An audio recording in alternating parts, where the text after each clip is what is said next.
think I do. Okay, welcome. Beha'alotcha.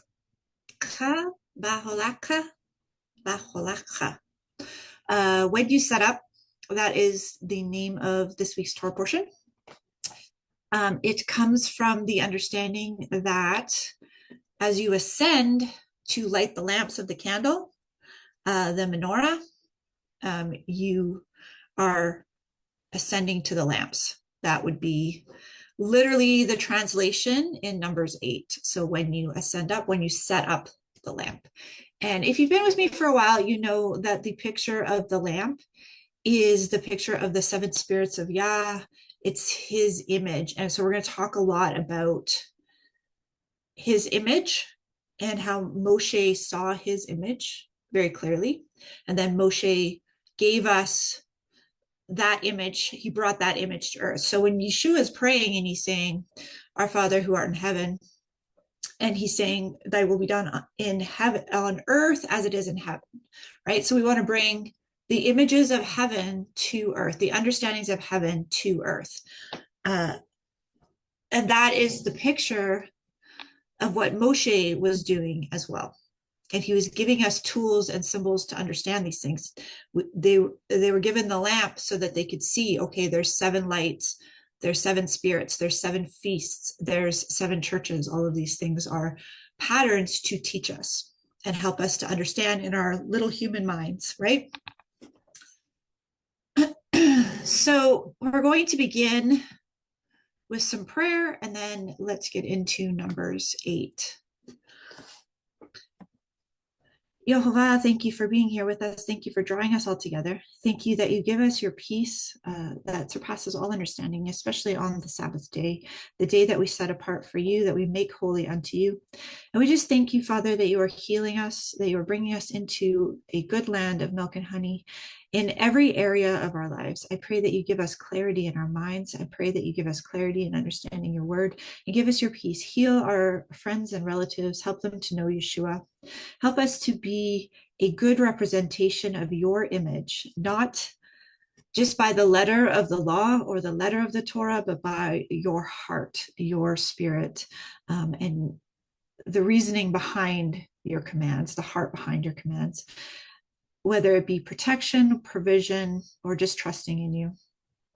Father, as we walk through our own personal wildernesses, I just pray that you just guide us, that you give us ears to hear your direction and eyes to see your plans, that we can just walk in the direction that you've chosen for us, veering neither to the left or to the right, but always be steadfast on the path with you. I pray, Father, that you'll give us patience, that we will not murmur in the wilderness, and that you'll give us the peace that surpasses all understanding. I just want to pray for healing for all of our illnesses. I pray, Father, that anyone who has any illnesses or afflictions, that they be delivered this day, that they be healed. And I just pray just deliverance from all spirits of anxiety, depression, confusion, angst, overwhelm, anywhere that people are yoked to things that they shouldn't be yoked to, Father. I just pray that you set them free. As they keep your Sabbath, as they walk in your commands, you've said in your word in Deuteronomy that the blessings will come and overtake them. And I just pray, Father, the blessings to start to overtake people now as they begin to walk in your commands faithfully. In Yeshua's mighty name, amen. All right. So always watch the order of things. The order of things is always fascinating. We're going to start here with the 7 lamps, and then we're going to move on to the Levites. And you'll notice that these pictures, he's showing us the images, he's showing us the design, so that we can see the pictures and the design of heaven. So let's start with Numbers 8, please. Now the Lord spoke to Moses, saying, "Speak to Aaron and say to him, when you set up the lamps, the 7 lamps shall give light in front of the lampstand." And Aaron did so. He set up its lamps in front of the lampstand, as the Lord commanded Moses. And this was the workmanship of the lampstand, hammered work of gold. From its base to its flowers it was hammered work, according to the pattern that the Lord had shown Moses. So he made the lampstand. And the Lord spoke to Moses, saying, Take the Levites from among the people of Israel and cleanse them. Thus you shall do to them to cleanse them. Sprinkle the water of purification upon them, and let them go with a razor over all their body, and wash their clothes and cleanse themselves. Then let them take a bull from the herd, and its grain offering of fine flour mixed with oil. And you shall take another bull from the herd for a sin offering. And you shall bring the Levites before the tent of meeting, and assemble the whole congregation of the people of Israel. When you bring the Levites before the Lord, the people of Israel shall lay their hands on the Levites. And Aaron shall offer the Levites before the Lord as a wave offering from the people of Israel, that they may do the service of the Lord. Then the Levites shall lay their hands on the heads of the bulls, and you shall offer the one for a sin offering, and the other for a burnt offering to the Lord to make atonement for the Levites. And you shall set the Levites before Aaron and his sons, and shall offer them as a wave offering to the Lord. Thus you shall separate the Levites from among the people of Israel, and the Levites shall be mine. And after that the Levites shall go in to serve at the tent of meeting, when you have cleansed them and offered them as a wave offering. For they are wholly given to me from among the people of Israel.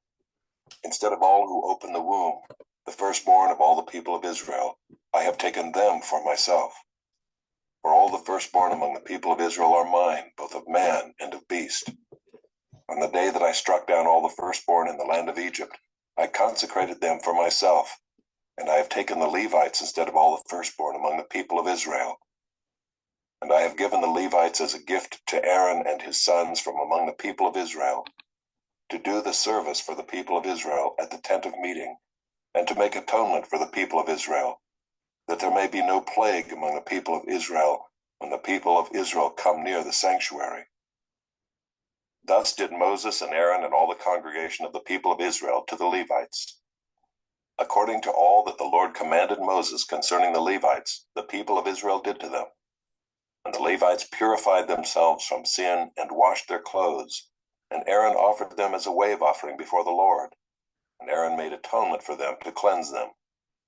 And after that the Levites went in to do their service in the tent of meeting before Aaron and his sons, as the Lord had commanded Moses concerning the Levites. So they did to them.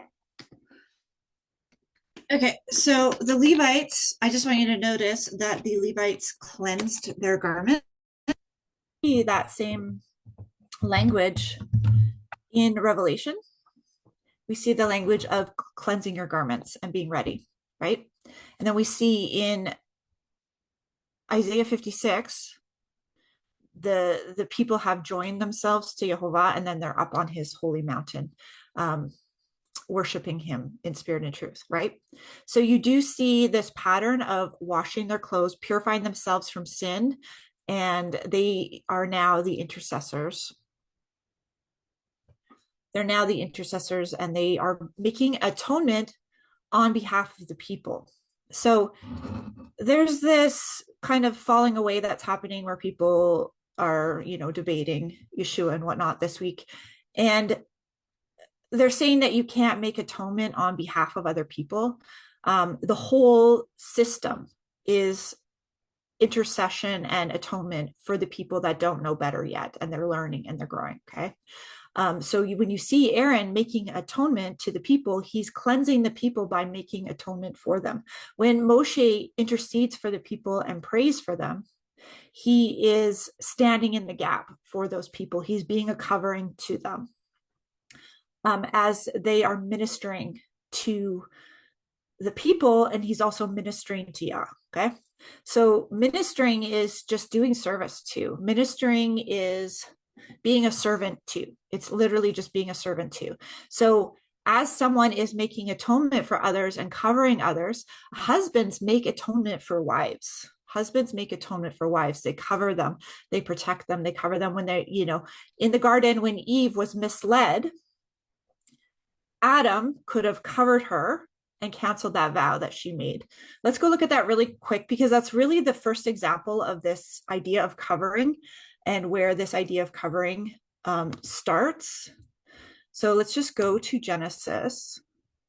And I want to just show you the meticulous detail of this. And it's really important to understand, because understanding this covering is understanding the picture of Yah's heart towards his people, towards his bride, right?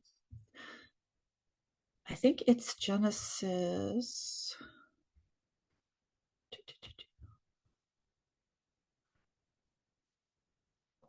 think 2:22 is where. Okay, so the first thing I want to show you, and you can just go along to Genesis 2:18. It's not that good that man, Adam, human being, when it's Adam, it's like the word meaning ruddiness, earthiness. Okay, it's not good that man should be alone. I will make a ezer kenegdo for him.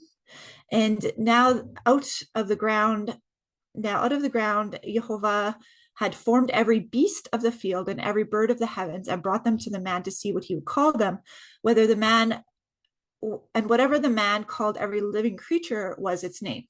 So the man has the authority to speak out what things are called. Okay, now this might trigger some of my ladies, but this is really important to understand, is the man does have this authority to speak out what things are called and to call them names, okay? But with that authority comes great responsibility.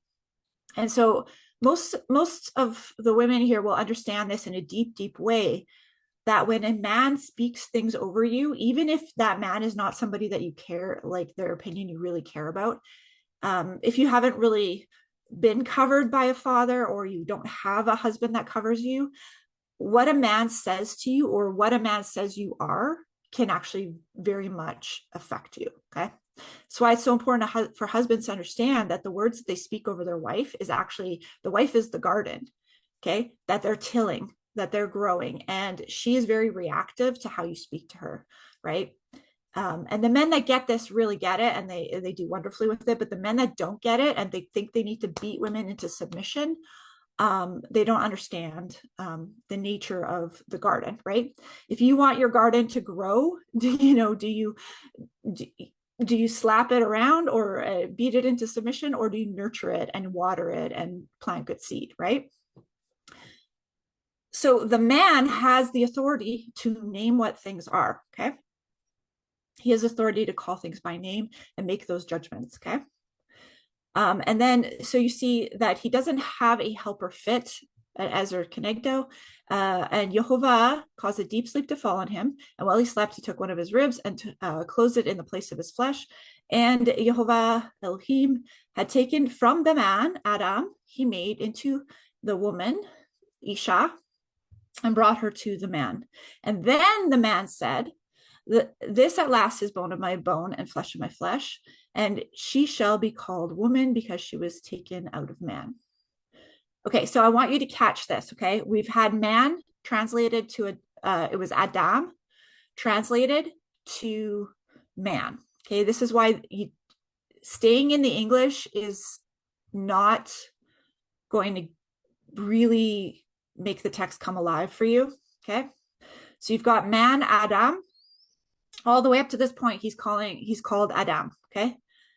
He meets the woman and he recognizes that that's his wife, right? That's his bone of his bone and flesh of his flesh. And it's a piece taken out of him that he was missing, right? And then in Genesis 2:24, therefore a ish, it's no longer Adam, therefore a man, it's no longer Adam, it's a ish, it's a husband. It's so the Adam is like more like a ruddy beast nature type word, whereas ish is a husband, a coverer. It's the husband word, okay? And so when you look that up, you could look it up in the Strongs, but it's this picture of a protector, a provider, a covering, someone who builds a fortress around the woman, okay? So he's moved from the Adam understanding of what a man is to the Ish understanding, protector, provider. He's basically become a husband, right? And there's a difference between being a man in the world and being a husband, that's a process that people go through. And I'm not going to pretend that I understand that. Now, as we go on, I'm just going to, so obviously the serpent comes to the woman and misleads her. The woman is meant to be led, okay? And the serpent misleads her, right? And instead of Adam coming in and covering and correcting, because Adam knew the word, right? And he was the leader, he let the woman lead him, right? He listened to her voice and let her lead him, okay? He was given the instructions from the Most High. He was given the instructions from the Most High. He knew better, right? She was misled. And that speaks to this understanding that women are designed to be led. They don't necessarily, I mean, I know you'll get women in the world that'll say, oh, I want to be a girl boss or whatever. But most women who are healthy and at peace, they don't want all the responsibility. They don't want to lead men around, and they don't want that. There's unhealthy women that are like in their, I guess that's a good term of the world, like they're in their masculine kind of energy era. They want to lead, but it's kind of like this disjointed, they're not really at peace, right? A lot of times. And it's not saying that women can't do these things. They can't teach, they can't. It's that they really do desire the men to step up and cover them, and so that they can relax, okay? We don't have testosterone. We have different hormones. We're not designed to go to battle in the same way men are designed to go to battle, right? So for us, it wears us out. If we have to be in battle all the time, if we have to be leading all the time, we don't have that testosterone. It wears us out, right? And so you see these women, maybe when they're younger, they can do that for a while, and then they have this realization that they're just tired, and they don't know why they're tired. Well, because they've been trying to be men this whole time instead of just being women, right? Okay, so Eve goes and eats the fruit and gives it to Adam. I need you to notice the fine details of this, because this is a very profound messianic prophecy, and it will help you understand the understanding of how men and women are designed to work together, okay? So serpent's deceiving her, okay? So the women saw that the tree was good for food, and it was a delight to the eyes, and the tree was desired to make one wise. She took its fruit and ate, and she also gave some to her husband who was with her, and he ate, okay? She took some of the fruit and ate. Nothing happened. She also gave some of the fruit to her husband who was with her. He was right there.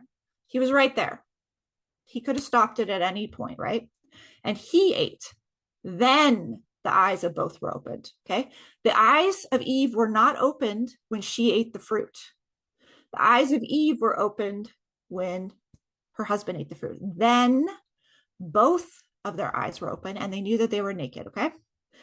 They were uncovered, naked, right? So Adam had this opportunity, Numbers 17, I think it is, where he could have covered her and canceled her vow, right? Or maybe it's Numbers 30. So the husband can come in and cancel the woman's vow. The husband can come in and cancel the daughter's vow. If a daughter makes a vow and gets herself in a situation, the father can come in and cancel that vow, okay? It's meant to be a protective measure because women are meant to be led, right? Just like the church, it's like it's like the smaller understanding within the bigger picture. We as a church, the body of Yeshua, are meant to be led. We're supposed to listen to him and be led. And the husband is supposed to be that picture of us that shows us the heart and the image of the Father, okay? So her husband could have come in and canceled that vow, and then all would have been well, okay? So it is a messianic prophecy as well, because who comes in and cancels our bad vows? Who comes in? Yeshua comes in and cancels our bad vows, okay? And this picture of covering is really important to understand, because it's not about the men subjugating the women and being harsh to them or whatever. It's about the protective measure of understanding that women indeed are easily led. They're designed to be easily led, right? And if you've ever been a young woman, you know that you go through this period of life where you're very naive, right? And then the reality of the world sets in and you understand that, you don't necessarily, young women do not think like men think, okay? They're very naive too. And so they're very susceptible to be misled, right? And so what is the job of the men?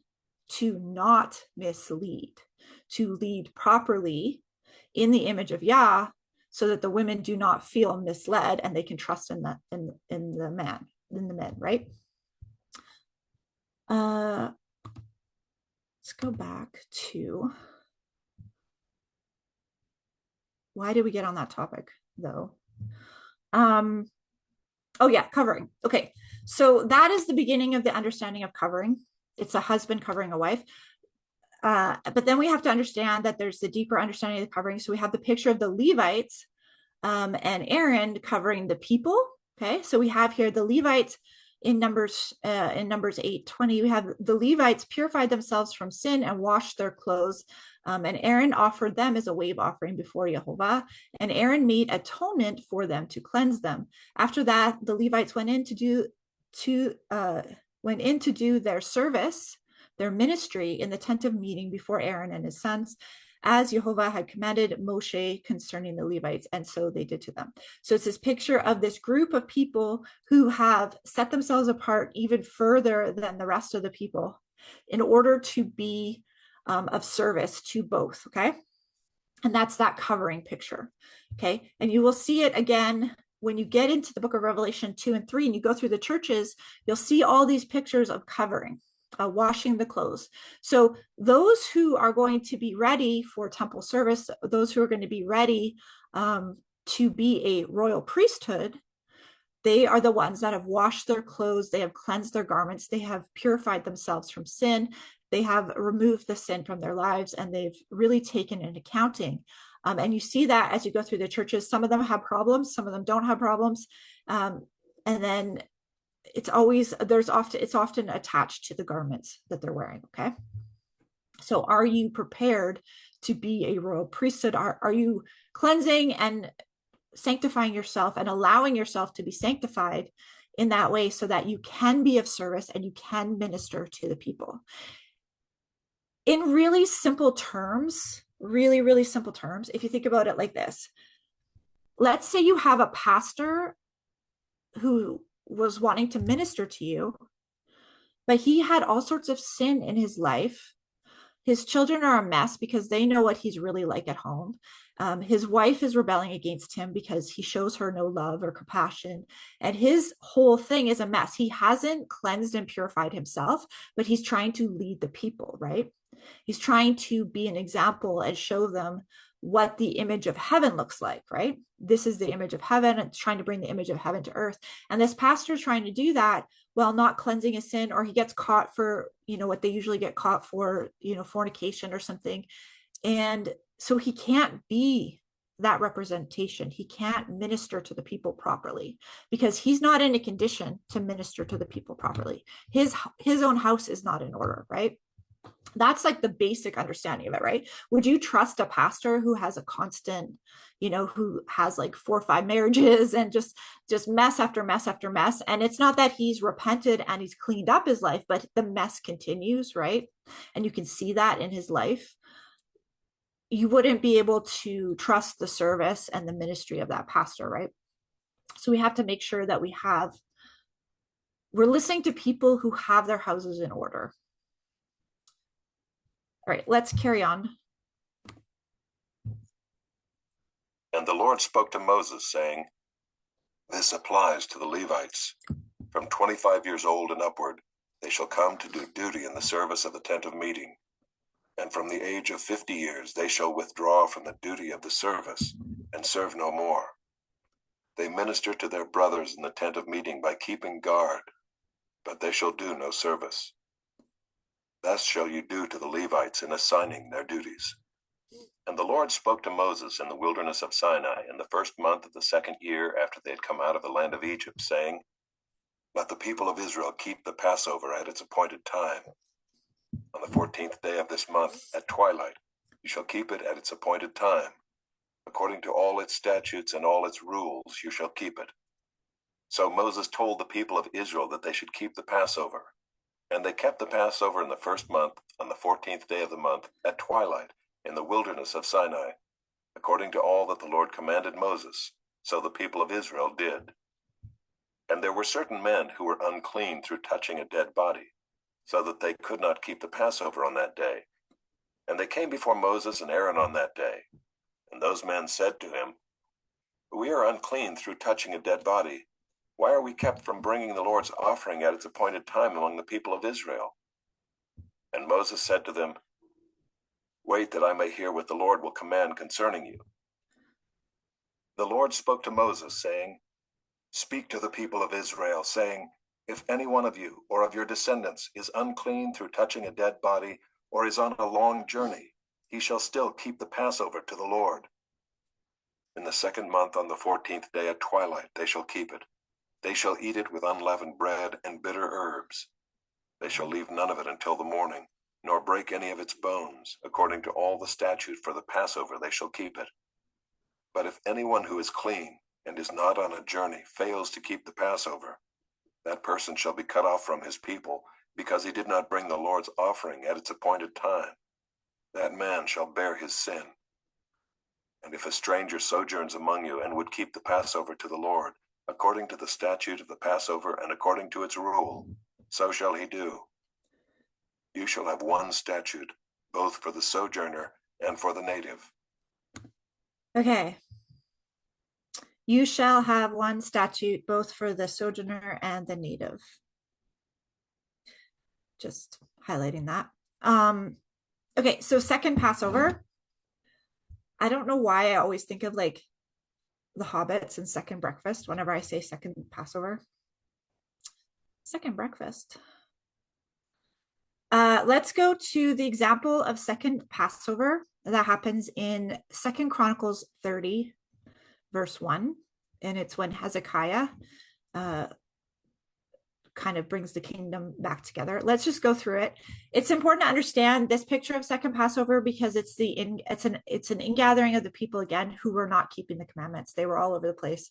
So 2 Chronicles 30 verse 1, Hezekiah sent to all Israel and Judah and wrote letters to Ephraim and Manasseh that they should come to the house of Jehovah at Jerusalem and keep the Passover to Jehovah. So Hezekiah, all the people were scattered. When you hear later on, it's not actually the time of Ephraim and Manasseh, obviously, in 2 Chronicles, it's much later. It's speaking to the lineages, okay? So when it says, and also wrote letters to Ephraim and Manasseh, speaking to the lineages of Ephraim and Manasseh, okay? To keep the Passover to Jehovah and the Elohim of Israel. For the king and his princes and all the assembly of Judah had taken counsel to keep the Passover in the second month, for they could not keep it at the time because the priests had not consecrated themselves in sufficient number, nor had the people assembled in Jerusalem. And the plan seemed right to the king and the assembly. So they decreed to make a proclamation through all of Israel from Beersheba to Dan that the people should come and keep the Passover to Jehovah, the God of Israel, at Jerusalem, for they had not kept it as prescribed. So couriers went out through all of Israel and Judah with the letter from the king and his princes, and the king had commanded, saying, O people of Israel, return to Jehovah, the God of Abraham, Isaac, and Israel, that he may turn again to the remnant of you who have escaped from the hand of the king of Assyria. It's a really important picture here. It's quite profound if you understand the Assyria king and how that the king always steals the people away into idol worship, which is usually the tree grove worship, or every high hill where they're building tabernacles and stuff. So this picture is quite profound, and it is absolutely meaningful today, right? O people of Israel, return to Jehovah, the God of Abraham, Isaac, and Israel, that he may turn again to the remnant, Shar, remnant,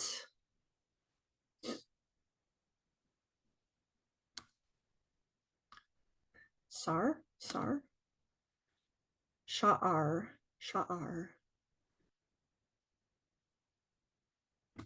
sorry, just looking at this, to be left, to reserve the rest. So the small bit that's been reserved. He may turn again to the remnant, the small bit that's been reserved of you who have escaped from the hand of the king of Assyria. So what is the picture? The people they're not keeping the commands properly. They're not in Jerusalem. They're not doing the Passover, but they have escaped from the hands of the king of Assyria. The more metaphorical, beautiful picture of this is very relevant in our situation today. You have all these people who consider themselves Israel, ones who are grafted into Israel, or ones who are one of the lost tribes of Israel scattered throughout the lands. And they're trying to turn their hearts towards Jerusalem. They're trying to return to his commandments, but the situations are not perfect where they can bring an offering to the temple or they can do any of those things. But they have escaped the hand of the king of Assyria in this understanding that they have removed the Assyrian idols, the confusion, the Xmas trees and the false feasts, and they're wanting to remove the worship that comes with being a subject to the king of Assyria. They wanted to remove that from their lives. So they have escaped the hand of the king of Assyria, but they're still scattered, right? They're still not in the kingdom. They still haven't had their Isaiah 56 moment, right? Do not be like your fathers and your brothers who were faithless to Jehovah Elohim, to the Jehovah Elohim of their fathers, so that he made them a desolation, as you will see. Do not be stiff-necked as your fathers were, but yield yourselves to Jehovah and come to his sanctuary, which he has consecrated forever, and serve Jehovah your Elohim, that his fierce anger may turn away from you. If you return to Jehovah, your brothers and your children will find compassion with their captors and return to this land. For the Jehovah, before Jehovah your Elohim is gracious and merciful and will not turn away his face from you if you return from him. Remember that word face, it's going to come up in a bit later. I just want to preach this promise out to you. For if you return to Jehovah, your brothers and your children will find compassion with their captors and return to this land. So by us turning to Jehovah, it will help the release. It will speed up the release of brothers and children and whoever else has been taken captive, so that they can return and have this understanding as well, right? Jehovah, your Elohim, is gracious and merciful and will not turn his face from you if you return to him. 2 Chronicles 30:10. So the couriers went from city to city through the country of Ephraim and Manasseh as far as Zebulun, and they laughed them to scorn and mock them. However, but they laughed them to scorn and mock them. It's a strange sentence. So the couriers went from city to city through the country of Ephraim and Manasseh and as far as Zebulun, but they laughed them to scorn and mocked them. So I guess it's just an awkward English sentence. They were some of them. So I think as the Zebulun, they were laughing and scorning and mocking them. However, some men of Asher, of Manasseh, and Zebulun humbled themselves. So most of them scorned and mocked when they went out and said, okay, let's return and do. This is so typical of even the age that we are in and we are experiencing now. So they're going out and saying, let's return, let's do the Passover, let's do things properly, let's do things in the way that Jehovah prescribed. And they're being scorned and mocked at by those who are in the land, right? But some of Asher, of Manasseh and Zebulun humbled themselves, Kana, to be humble. It means to prostrate yourself, to bow down, humbled themselves and came to Jerusalem.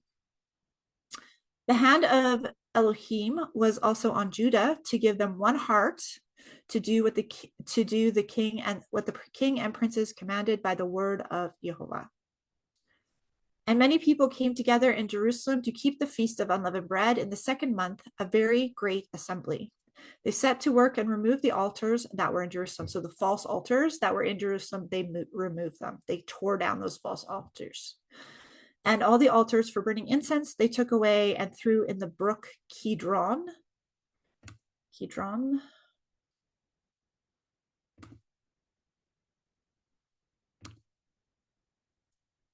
Dusky place. I'm just always curious about these names. Brook Kidron, which is just a brook beside Jerusalem.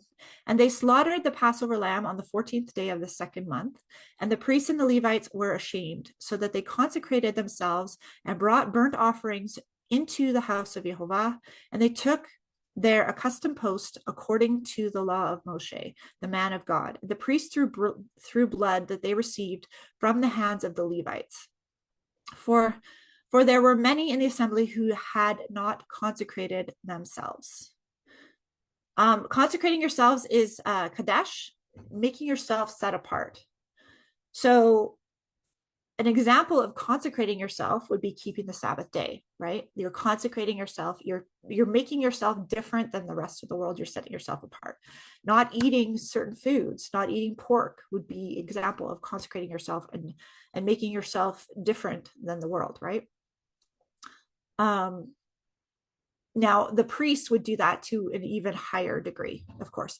The priests threw the blood that they had received from the hands of the Levites. Okay, so let's break down the Levites. The sons of Aaron would do they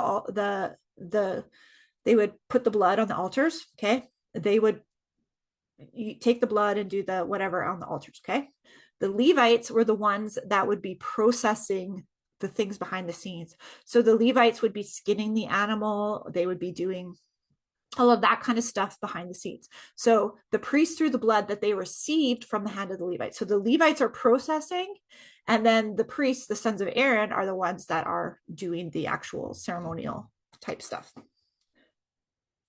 Therefore, the Levites had to slaughter the Passover lamb for everyone who was not clean, to consecrate it for Jehovah. For a majority of the people, including many of them from Ephraim, Manasseh, Issachar, and Zebulun, had not cleansed themselves, yet they ate of the Passover otherwise than prescribed. Okay, so they had not gone through the purification process. There's the 7-day purification process with the red heifer that they would have needed to do to partake of the Passover. Okay, they had not cleansed themselves, yet they ate of the Passover otherwise than prescribed. So they ate of the Passover in a way that was not perfectly prescribed as in the law of Moses. And Hezekiah was concerned about this. So Hezekiah prayed for them, saying, "May the good Jehovah pardon everyone who sets his heart to seek Jehovah, to seek Elohim, Jehovah, the Elohim of his fathers, the Elohim of his fathers." Sorry, I lost my spot. "Even though not according to the sanctuary's rules of cleanliness."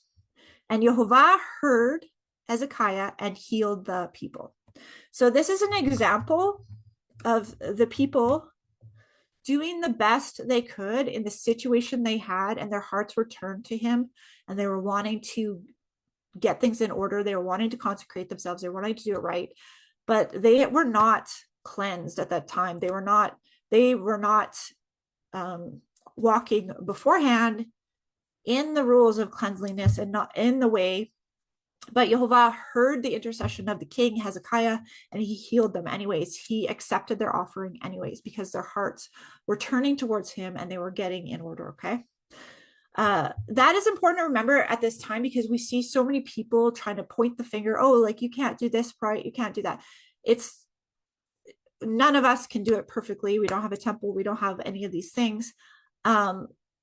But it's the understanding of like wanting to humble yourself and walk in his ways rather than rebel against him, call his ways mock, just like the other people were doing, the ones that were not set apart. What did they do? They mocked and laughed at those who were saying, let's walk in Jehovah's ways, let's listen to his word, right?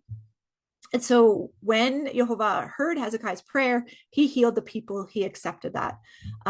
And the people of Israel who were present at Jerusalem kept the Feast of Unleavened Bread for 7 days with great gladness. And the Levites and the priests praised Jehovah day by day, singing with all their mights to Jehovah. And Hezekiah spoke, encouraging all the Levites who showed good skill in the service of Jehovah. So they ate the food of the festival for 7 days, sacrificing peace offerings and giving thanks to Jehovah, the Elohim of their fathers. I'm going to keep reading just because it's interesting. Then the whole assembly agreed together to keep the feast for another 7 days. So they kept another 7 days with gladness. For Hezekiah, the king of Judah, gave the assembly 1,000 bulls and 7,000 sheep for offering, and the princes gave the assembly 1,000 bulls and 10,000 sheep, and the priests consecrated themselves in great numbers. So at this time, all of the priests are consecrating themselves. They're all setting themselves apart and becoming more sanctified. The whole assembly of Judah, the priests and the Levites, and the whole assembly that came out of Israel, and the sojourners who came out of the land of Israel, and the sojourners who lived in Judah rejoiced. And there was great joy in Jerusalem for since the time of Solomon, the son of David, king of Israel, had there been nothing like this in Jerusalem. And the priests and the Levites arose and blessed the people, and their voice was heard, and their prayer came, and their prayer came to his holy habitation in heaven.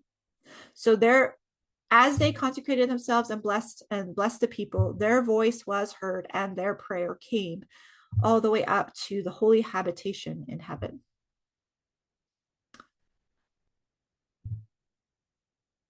Now, when all this was finished, all of Israel who were present went out to the cities of Judah and broke into pieces the pillars and cut down the Asherim and broke down the high places and the altars throughout all of Judah and Benjamin and in Ephraim and Manasseh until they had destroyed them all. Then all the people of Israel returned to their cities, every man to his possession. This is a picture of Jubilee. So they kept the Passover. They celebrated, they consecrated themselves. You will see this whole theme, a picture of this if you want to do Isaiah 52 to 56. Actually 52 all the way to 66 is a really good picture of this whole shadow picture. These things they cycle through and through. So what we're seeing is they keep the Passover, and then they learn the Torah, they start to consecrate themselves, and then they go out into the cities that had all the Asherim and all the false pillars. We see those pillars everywhere today, right? Obelisks, let's look at them. If you just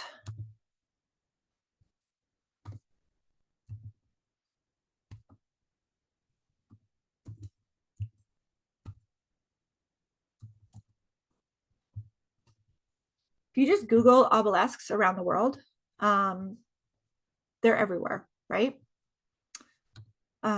You've got them in Egypt, in Washington, in Rome, in the Vatican. Where else do they have them?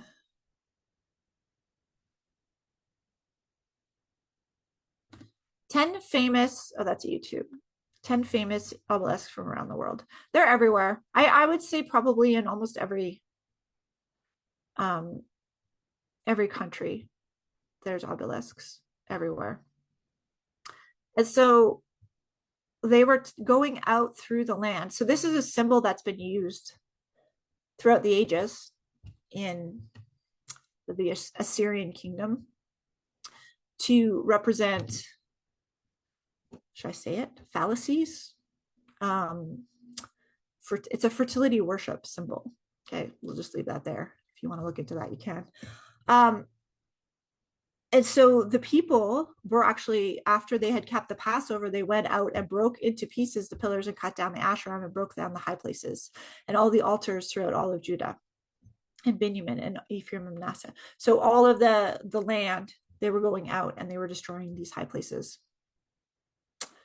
And then they come back and they return to their cities, every man to his possession. So in Israel, you get a possession of land and you're not supposed to sell that land. You can't sell that land. You can lease it out for 49 years, but then you get it back, right? So you get your land back. Even if you lease it out, you'll get it back at the Jubilee. So this is a picture of the Jubilee. And that's how we know that is because they come back to their possession, every man to his possession. So those who are of the remnant who turn and they keep the commands and they turn and have the Passover, they're no longer cut off, but they're brought in and then they return to their possession. All right, let's go back to the Torah portion. So that's an example of second Passover.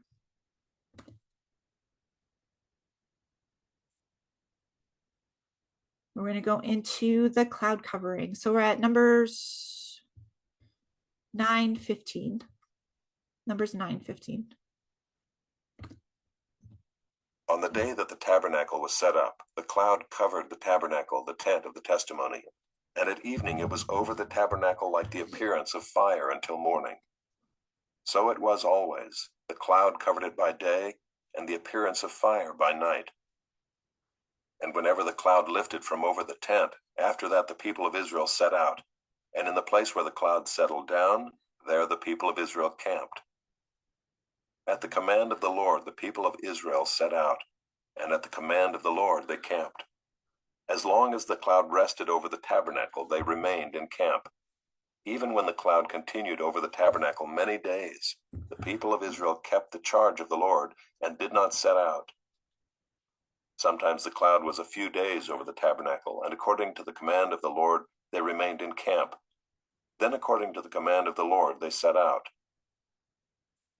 And sometimes the cloud remained from evening until morning, and when the cloud lifted in the morning, they set out.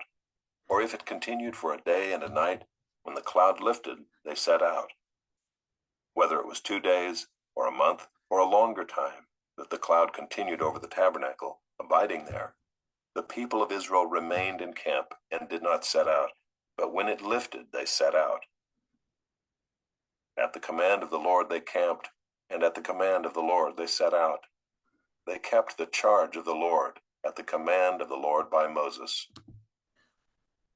I love this picture because I feel like it's so relevant to our daily life. If you feel you're unsure of where to go and what to do, and Yah is not moving you in a direction, you just sit still and wait until he shows you the direction to head in. He shows you what to do. He shows you a lot of times in my walk, I've had these moments where he's told me to do something, to put something together. He's given me a little task that he wants me to do, and he will not move me to the next task until I complete the task he's already given me to do. And so it's this example of this. It's like his cloud is over this particular task, and until I do that, I can't move to the next task, right? And I've had that experience several times. So if you're ever not sure why he's not leading you forward to where you want to go or the next step, and you feel like you're really stuck, ask yourself what task he has given you that you haven't done yet. Because usually the answer is within that. If you do the task that he already gave you to do, you'll get that understanding, right? I want to look this word up, actually, the charge of Yehovah. So we're Numbers 9.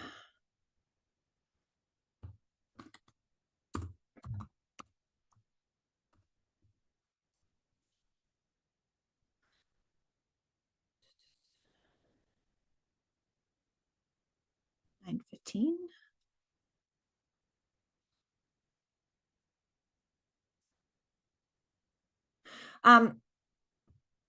Command in Hebrew is peh, which is a picture of a mouth speaking. So when you think about a command of Yehovah, it's like his mouth has spoken that. His mouth has opened, and that is what he has said. Something is. The command of Yehovah, they camped. Charge. Charge is mishmere, guard, the watch. So the people of Israel kept the watch, the function, the guard of Yehovah, and did not set out. Sometimes the cloud was a few days over the tabernacle, according to the command, his mouth opening of Yehovah.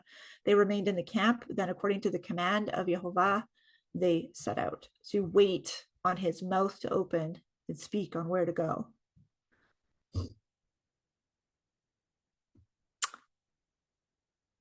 They kept the charge, the guard of Yehovah, and at the command of Yehovah, and at the command of Yehovah by Moshe. It's a really interesting picture. It's a really cool picture. Like as you're still, you're keeping the guard. You're on guard. You're keeping watch, right? You're keeping watch as you're still, and then at the command of Yehovah, that's when you set out. You're like, but you're ready to go, right? You're ready to go as soon as you hear his mouth open and he commands you to go. You're like, okay, next thing. And they did this for the entire time in the wilderness. They were learning how to walk like this in the wilderness. Back to the trumpets. The silver trumpets. So there's the shofar, which is the ram's horn, which I can show you.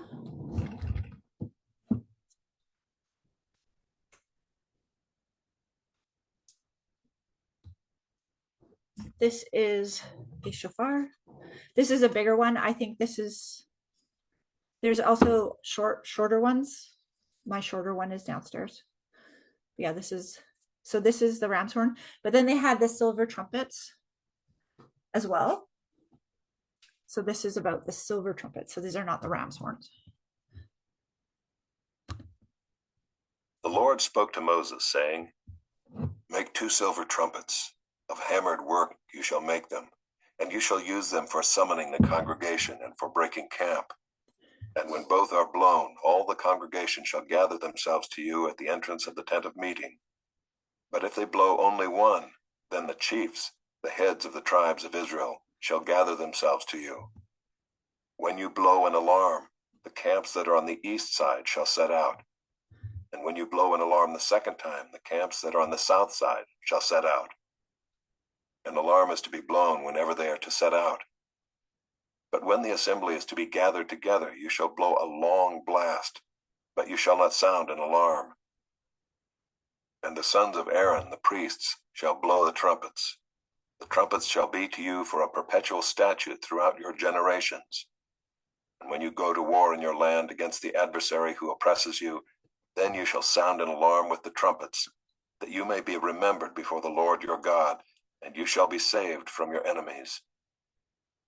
On the day of your gladness also, and at your appointed feasts, and at the beginnings of your months, you shall blow the trumpets over your burnt offerings and over the sacrifices of your peace offerings. They shall be a reminder of you before your God. I am the Lord your God. They shall be a reminder of you before your Elohim. So the blowing of the trumpets is to remind Yehovah that you are doing the things that he asked you to do. So he hears a trumpet and it is a reminder of you before Yehovah. That's really cool. So when you're blowing the trumpet at your feasts, and all of those times when you're joining together in congregation and you're blowing your trumpets, it's reminding him that you're doing these things to minister to him. Quite beautiful. I want to touch briefly on the Ark of Titus, the Arch of Titus. You can look this up. Here, I'll flip this for you. You can look this up on the interwebs, of course, as well. How do I flip this camera?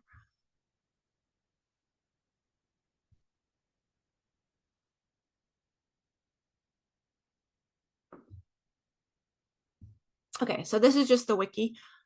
I want to point out the timeline of when this all went down. So Yeshua dies, and then Yeshua had prophesied that the temple would be destroyed, okay? 70 AD-ish, 71 AD, after the Roman victory, culminating in the fall of Jerusalem. The siege of Jerusalem was 70 CE, so after death AD. And that's when the Roman army took all of the artifacts, and they actually took the Torah scrolls from Jerusalem and they brought them into Rome. Okay, so they took all the artifacts and brought them into Rome. And you can read about this in Josephus if you want to read about that. Josephus is a great place to read about quite a few things in this regard. Now, the Arch of Titus was built in Rome, and it actually has a depiction of the people bringing in their, so they have the menorah that they took, and then over here are the silver trumpets that they took.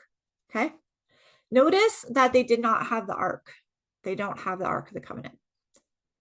The Ark of the Covenant was not found at the time of Yeshua.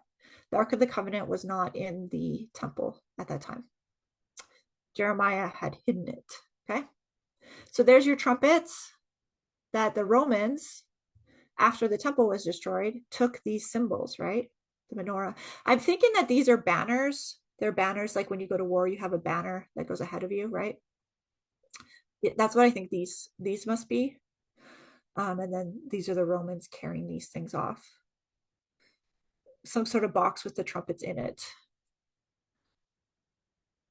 So yes, there is, when people say that there's the Bible is just stories, they are obviously not very researched in world history, right? Because we have these depictions. Oh, I want to show you some other things too, actually. I want to show you this one.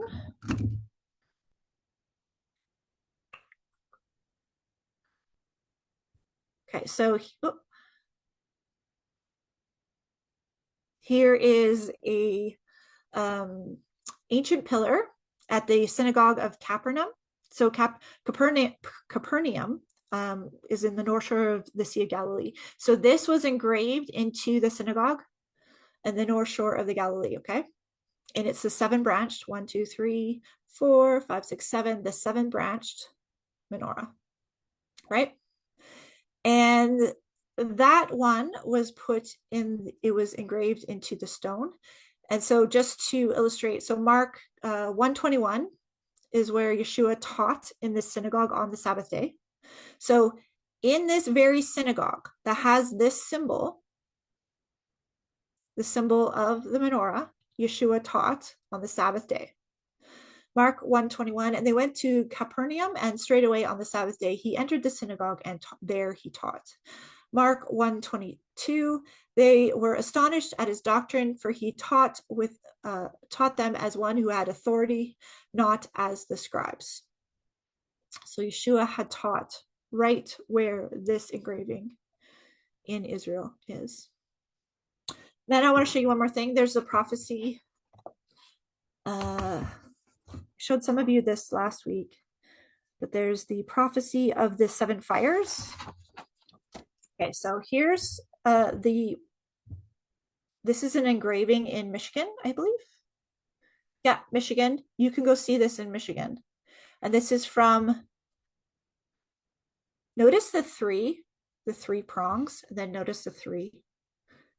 So this is in Jerusalem, in Capernaum. This was found native carvings in Michigan.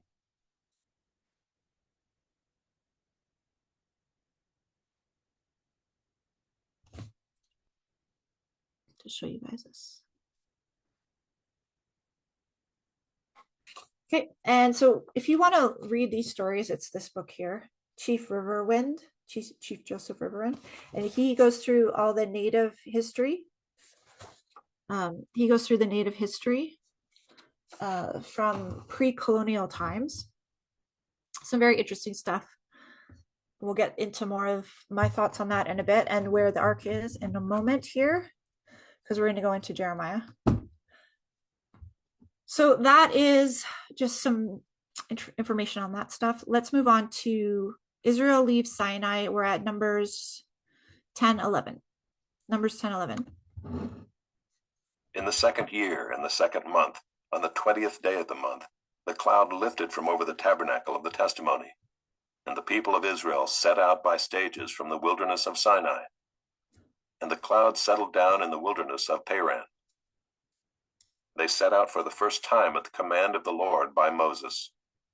The standard of the camp of the people of Judah set out first by their companies, and over their company was Nahshon the son of Amminadab. And over the company of the tribe of the people of Issachar was Nathanael the son of Zuar. And over the company of the tribe of the people of Zebulun was Eliab the son of Helon. And when the tabernacle was taken down, the sons of Gershon and the sons of Merari, who carried the tabernacle, set out. And the standard of the camp of Reuben set out by their companies, and over their company was Eliezer the son of Shedeur. And over the company of the tribe of the people of Simeon was Shelumiel the son of Zurishaddai. And over the company of the tribe of the people of Gad was Eliasaph the son of Deuel. Then the Kohathites set out, carrying the holy things, and the tabernacle was set up before their arrival. And the standard of the camp of the people of Ephraim set out by their companies, and over their company was Elishama the son of Ammihud. And over the company of the tribe of the people of Manasseh was Gamaliel the son of Pedazur. And over the company of the tribe of the people of Benjamin was Abidan the son of Gideoni. Then the standard of the camp of the people of Dan, acting as the rear guard of all the camps, set out by their companies, and over their company was Ahiezer the son of Ammishaddai. And over the company of the tribe of the people was Asher, was Pagiel the son of Okran. And over the company of the tribe of the people of Naphtali was Ahira the son of Enan. This was the order of march of the people of Israel by their companies when they set out. And Moses said to Hobab the son of Reuel the Midianite, Moses' father-in-law, "We are setting out for the place of which the Lord said, 'I will give it to you.' Come with us, and we will do good to you, for the Lord has promised good to Israel." But he said to him, "I will not go. I will depart to my own land and to my kindred." And he said, "Please do not leave us, for you know where we should camp in the wilderness, and you will serve as eyes for us. And if you do go with us, whatever good the Lord will do to us, the same will we do to you." Okay, who's this Horab son of Reuel the Midianite? The lineage of Horab the son of Reuel the Midianite is actually Jael. So when you see Jael in Judges 4, the woman, she was a Canaanite woman who was grafted in, right, and living in Israel. She was a sojourner, and she was the one who stood up for Israel and put the tent peg in the head of the enemy. Okay, so there's Jael in English, and then another group of notable descendants of Horab, the son of Reuel, are the Rechabites, which I talked about last week briefly off camera afterwards, after we'd done the study and stopped the recording, talked about the Rechabites, but I want to take you there now because it's very interesting. And that brings us back to this, because I personally, this is my thought, this is just my personal thought, I don't have any proof of this.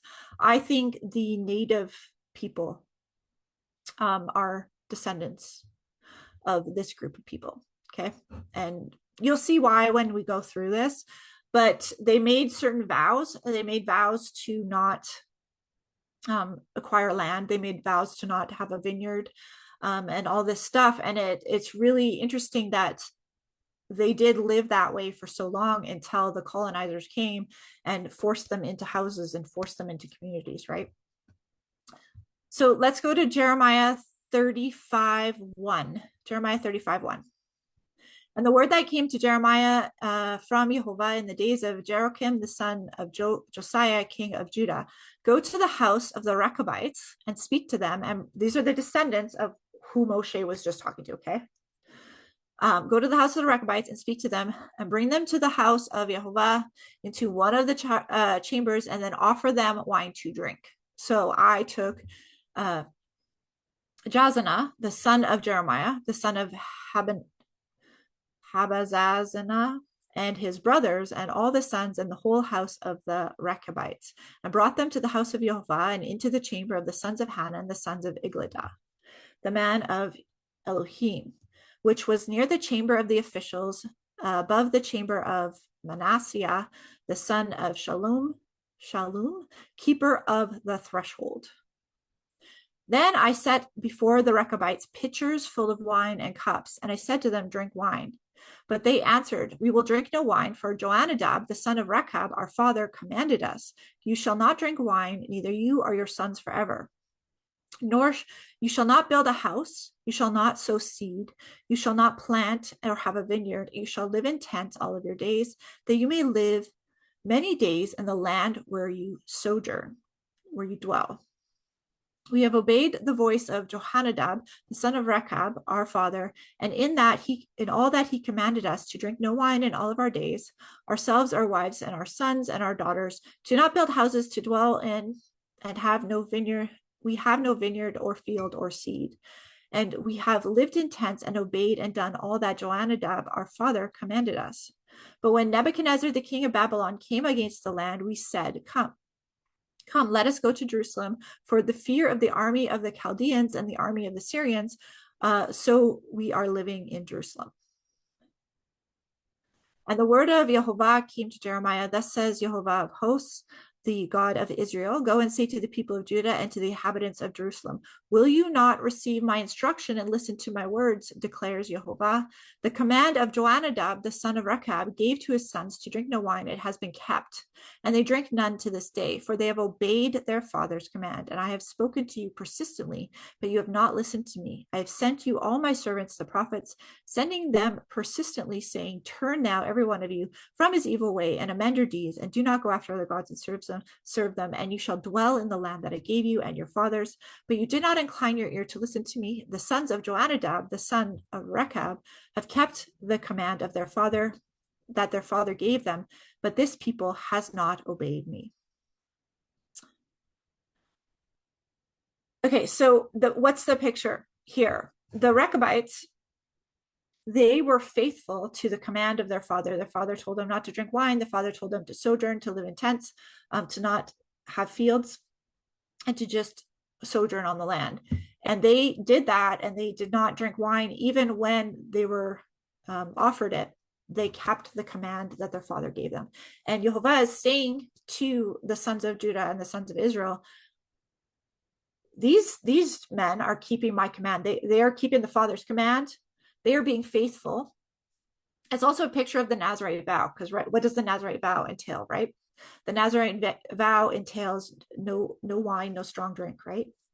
And so it's this picture that of how faithful they are to their father's command, yet Judah and Israel just flat out refuse to obey Jehovah's command. Therefore, thus says Jehovah, the Elohim of hosts, the Elohim of Israel, behold, I am bringing upon Judah and all the inhabitants of Jerusalem all the disaster that I have pronounced against them, because I have spoken to them and they have not listened. I have called them and they have not answered.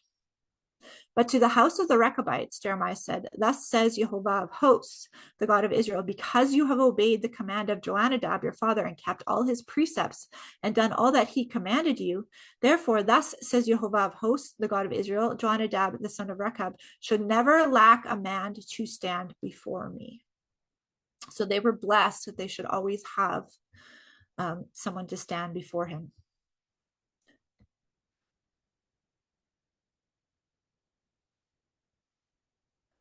Okay, let's stop there and go back to the Torah portion.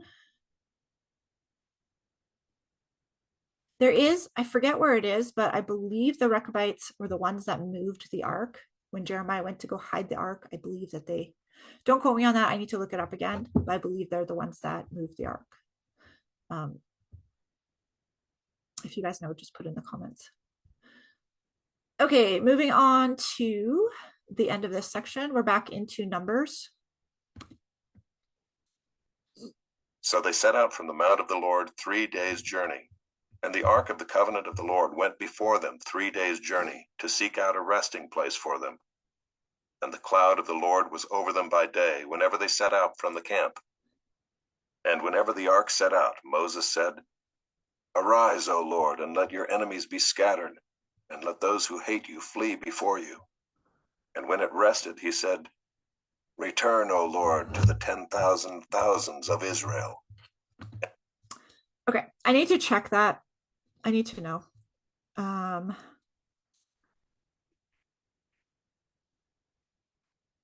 It's going to bug me. It needs to be included here if it's true.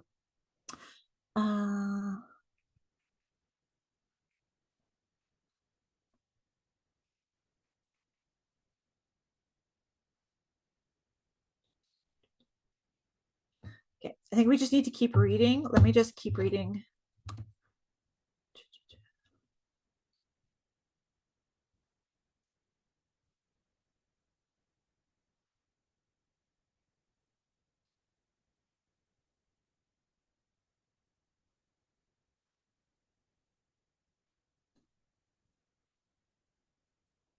Just going to scan this quick. If you guys know, just put it in the comments.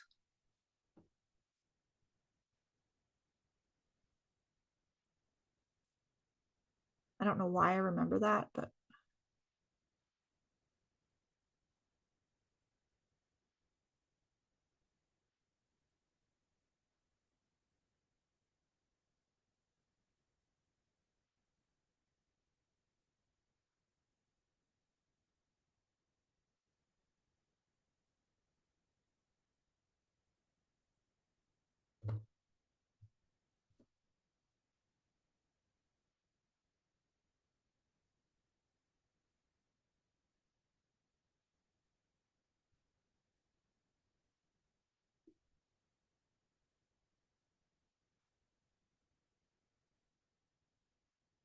okay, I don't see it and I don't remember where I heard that, so don't take my word for it.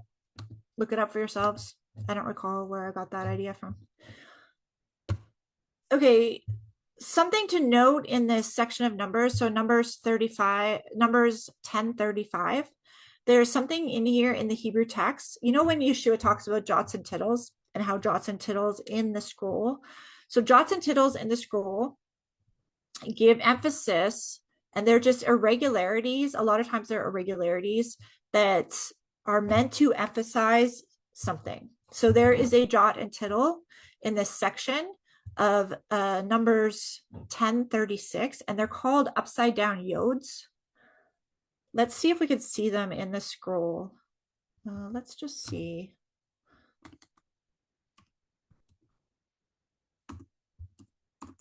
There's two sections of upside down yods in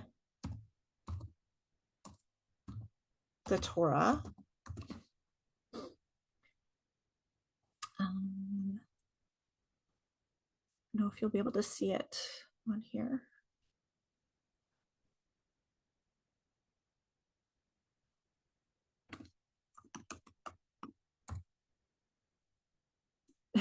I'm getting Yodi when okay, let's just look in this Torah scroll.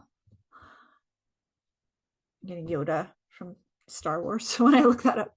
Okay, let's look in Numbers.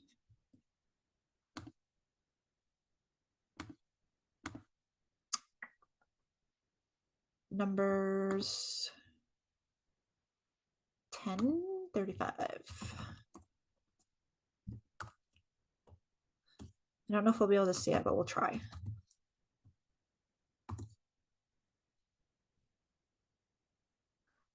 No, we can't. Can we see it? No, we can't see it on here. Yeah, you'll just have to do some Google research to see if you can see that in original scroll. Because I think these yods are the correct way. There is like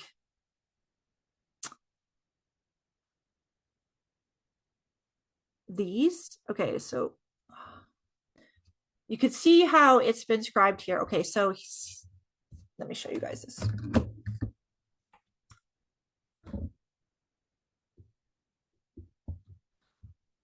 Okay, so this is a normal sentence, right? Now you see here 35, see this to this.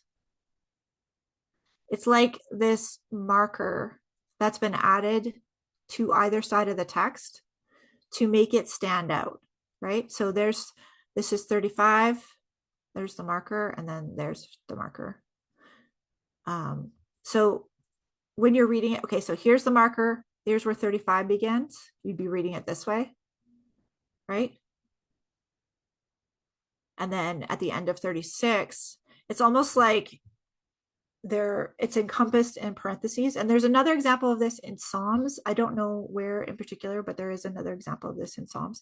And it's meant to highlight the text. So whenever you see something irregular like this in the Torah scroll, it's meant to bring attention. Like, this is really important. You've got to watch this. It's really important.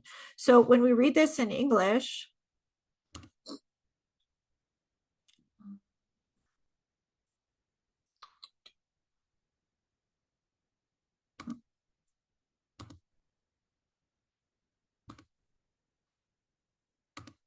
okay, let's just go back to the English and we'll read it in English again. So during that section, what's being said?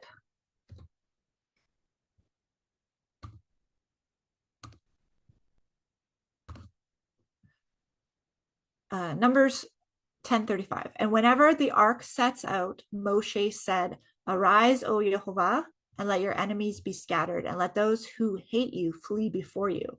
And when it rested, he said, "Return, O Yehovah, to the 10,000s of Israel." So that is what's in that section. Moshe, the ark is setting out. Moshe is saying, "Arise, let your enemies be scattered." And you know that when we get into Joshua, they're following the ark around the city, right? And they're blowing the trumpets and following the ark around the city. And so they're scattering the enemies as they do that. Okay, so we're in Numbers 11:1. Numbers 11:1. This is when the people start to whine and complain in the wilderness. And the people complained in the hearing of the Lord about their misfortunes. And when the Lord heard it, his anger was kindled, and the fire of the Lord burned among them and consumed some outlying parts of the camp. Then the people cried out to Moses, and Moses prayed to the Lord, and the fire died down. So the name of that place was called Taberah, because the fire of the Lord burned among them. Now the rabble that was among them had a strong craving, and the people of Israel also wept again and said, "Oh, that we had meat to eat. We remember the fish we ate in Egypt that cost nothing, the cucumbers, the melons, the leeks, the onions, and the garlic. But now our strength is dried up, and there is nothing at all but this manna to look at." Now the manna was like coriander seed, and its appearance like that of bdellium. The people went about and gathered it and ground it in hand mills, or beat it in mortars and boiled it in pots and made cakes of it. And the taste of it was like the taste of cakes baked with oil. When the dew fell upon the camp in the night, the manna fell with it. Moses heard the people weeping throughout their clans, everyone at the door of his tent. And the anger of the Lord blazed hotly, and Moses was displeased. Moses said to the Lord, "Why have you dealt ill with your servant? And why have I not found favor in your sight, that you lay the burden of all this people on me? Did I conceive all this people? Did I give them birth, that you should say to me, 'Carry them in your bosom as a nurse carries a nursing child, to the land that you swore to give their fathers?' Where am I to get meat to give to all this people? For they weep before me and say, 'Give us meat, that we may eat.' I am not able to carry all this people alone. The burden is too heavy for me. If you will treat me like this, kill me at once, if I find favor in your sight, that I may not see my wretchedness." I find it interesting. So the group among them, it's like a ramble, is like a faction among them, had a strong craving. And the people of Israel also wept again, and they said, "Oh, that we had meat to eat. Remember the fish we ate in Egypt that cost nothing. It was free. They had free fish, they had free cucumbers, free melons, free leeks, free onions, free garlics. And now our strength is dried up, and there's nothing but manna for us to look at." So they're looking at it that they had free stuff in Egypt, even though they were slaves, even though that they were not free to do what they wanted to do. They weren't free to worship the way they wanted to worship. And so there's this picture of here, this accountability you know, going into the wilderness and walking the path of freedom is a more difficult path. You have to have standards, and you have to keep yourself at a certain level, and you have to have a certain level of responsibility. Being a slave is often easier because you don't have to take the personal responsibility, right? You don't have to do the hard things. You don't have to make the hard choices, right? And this is such a picture of that. They're looking back at Egypt and they're thinking that everything was free, forgetting that they were slaves and they were slaving for it every day, right? I find that picture so interesting to look at. We're going to go after this. They're going to the elders who are appointed to aid Moses. So Moses is crying out for help. He's exhausted of the people. He's exhausted of having to explain all these things to the people and give them meat. And he's exhausted of having to try to feed these people and them whining in the wilderness, right? And it's too much of a burden for him. And so in Yah's mercy, he gives him 70 elders to help him out. Then the Lord said to Moses, "Gather for me 70 men of the elders of Israel, whom you know to be the elders of the people and officers over them, and bring them to the tent of meeting, and let them take their stand there with you. And I will come down and talk with you there. And I will take some of the spirit that is on you and put it on them, and they shall bear the burden of the people with you, so that you may not bear it yourself alone." This takes us back. This understanding takes us all the way back to what I was starting with in Genesis about the covering and about the leading and the guiding. So even within this, there's men that are leading other men. So there's the stronger men, those who have been set apart, the 70 elders who are going to be leading the younger men. And we also saw that with the Levites. So when the Levites reached a certain age, they would retire, but they would lead the younger men. And this is that understanding of that covering too, because these men are now gathering the people into their bosom. The people don't understand. The people are whining in the wilderness, but the responsibility of these men is to lead them properly into the promised land and keep them strong and keep their hearts from melting. We're going to see melting hearts later on in Numbers. So these men are the officers and elders of the people. They're bringing a covering. They're going to the tent of meeting and they're going to take their stand with Moshe. So they are standing at the tent of meeting and they're taking on the responsibility to lead the people. Okay. So when we go back into kind of like the biblical order, we go back into the husband and the wife, it's the same kind of picture. The husband is supposed to take a stand and be accountable and then help, because the wife has a weaker heart. The wife is, women tend to be more emotional. Women tend to be more malleable, right? And so the husband is there to take the stand and take authority at the tent of meeting in order to guide and lead his wife. It's the same picture and it just goes through the layers, okay? Just like we see this throughout the whole story over and over again. They're being a covering to the people.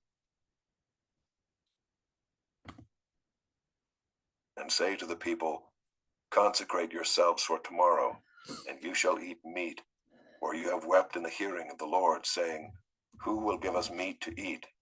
For it was better for us in Egypt. Therefore the Lord will give you meat, and you shall eat.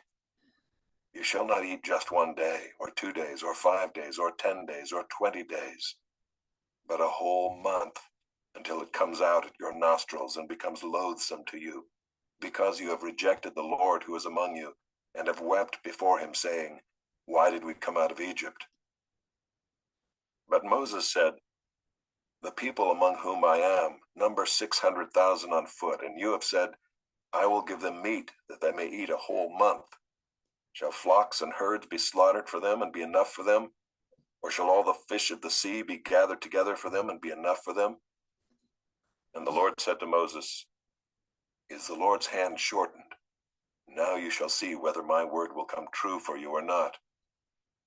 So Moses went out and told the people the words of the Lord, and he gathered 70 men of the elders of the people and placed them around the tent. Then the Lord came down in the cloud and spoke to him, and took some of the Spirit that was on him, and put it on the 70 elders. And as soon as the Spirit rested on them, they prophesied, but they did not continue doing it. Now 2 men remained in the camp, one named Eldad and the other named Medad, and the Spirit rested on them. They were among those registered, but they had not gone out to the tent, and so they prophesied in the camp. And a young man ran and told Moses, Eldad and Medad are prophesying in the camp.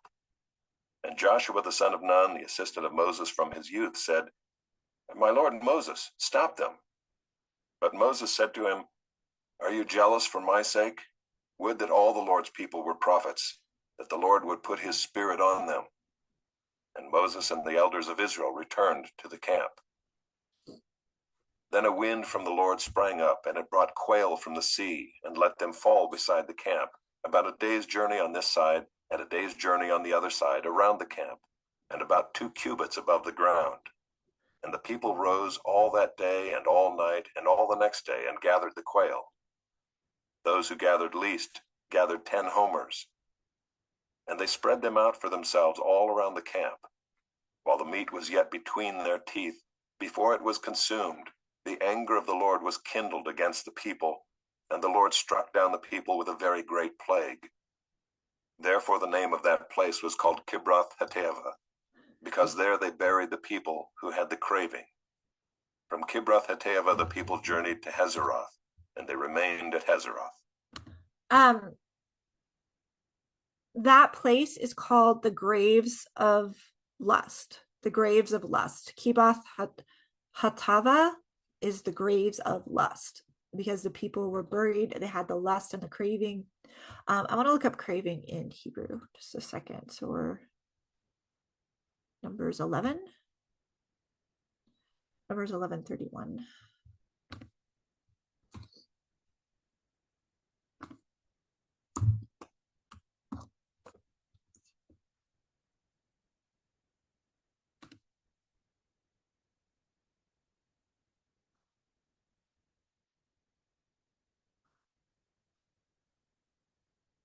Allah, craving Allah.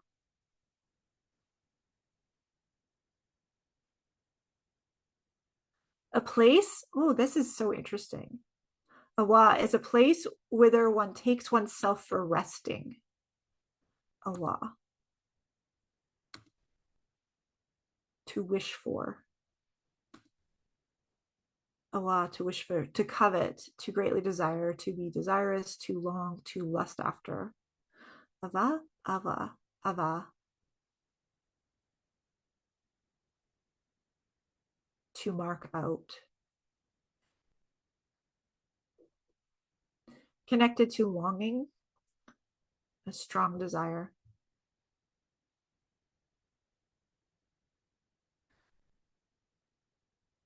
Very interesting. Okay, back to the Torah portion.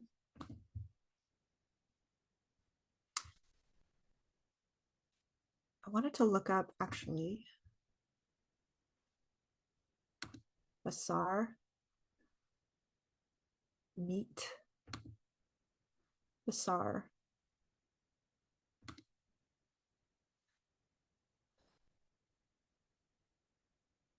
Meat, flesh, meat.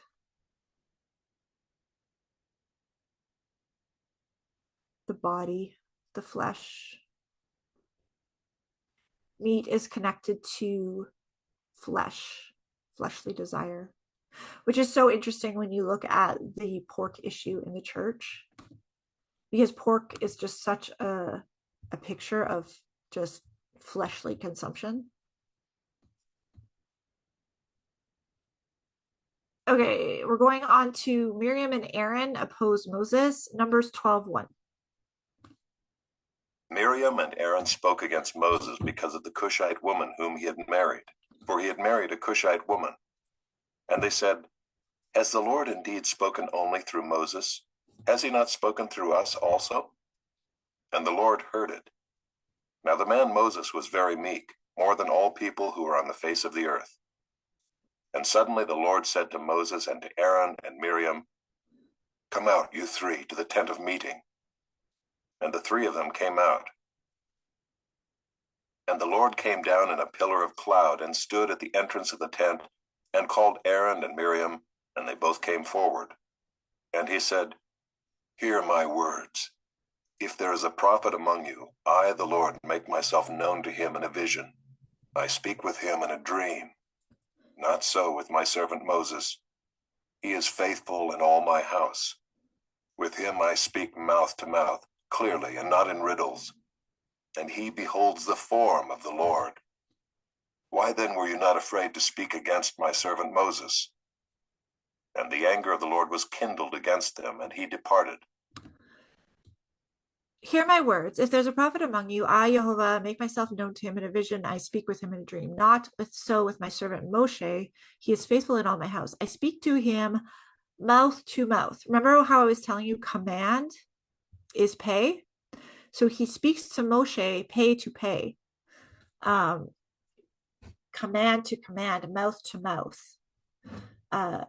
It's quite profound when you think about it. Clearly not in riddles. And he beholds the form, the image of Jehovah.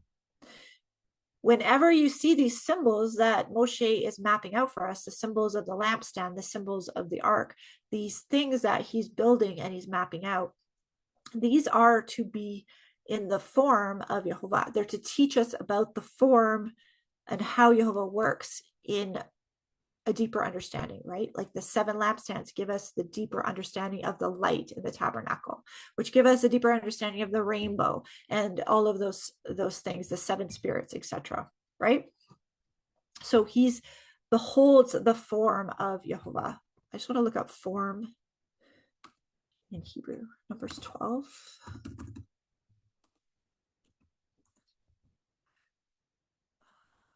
Devar. So Miriam and Aaron Devar against Moshe because of the Cushite woman. Cush would be in, let's just look it up here. I'll show you.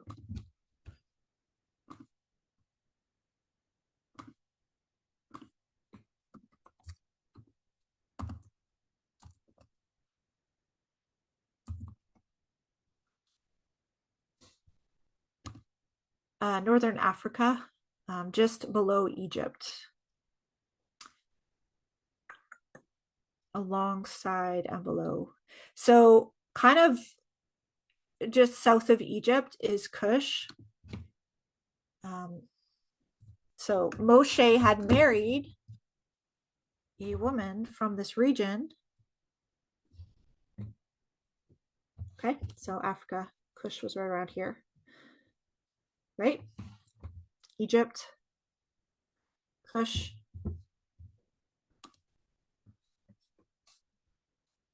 So Egypt, Cush, this kind of area right here. Okay, so northern Africa. Why Aaron and Miriam had a problem with it, we don't know. But they proceeded to speak out against it, saying that, you know, they also heard from Jehovah, right?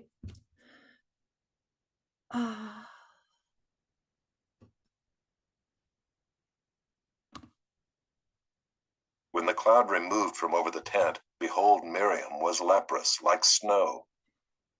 And Aaron turned toward Miriam, and behold, she was leprous. And Aaron said to Moses, "O my Lord, do not punish us, because we have done foolishly and have sinned. Let her not be as one dead, whose flesh is half eaten away when he comes out of his mother's womb."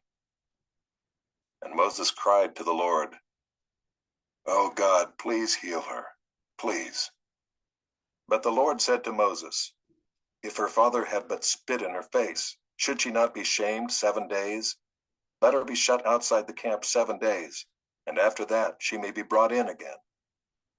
So Miriam was shut outside the camp 7 days, and the people did not set out on the march till Miriam was brought in again. After that the people set out from Hazeroth and camped in the wilderness of Paran. This section always makes me think about how the modern church is so quick to speak poorly of Moshe and the commands, the things that Jehovah spoke to Moshe mouth to mouth, command to command, and they're so quick to slander and mock and laugh at those things. It really speaks to not actually spending time in the word and reading the word.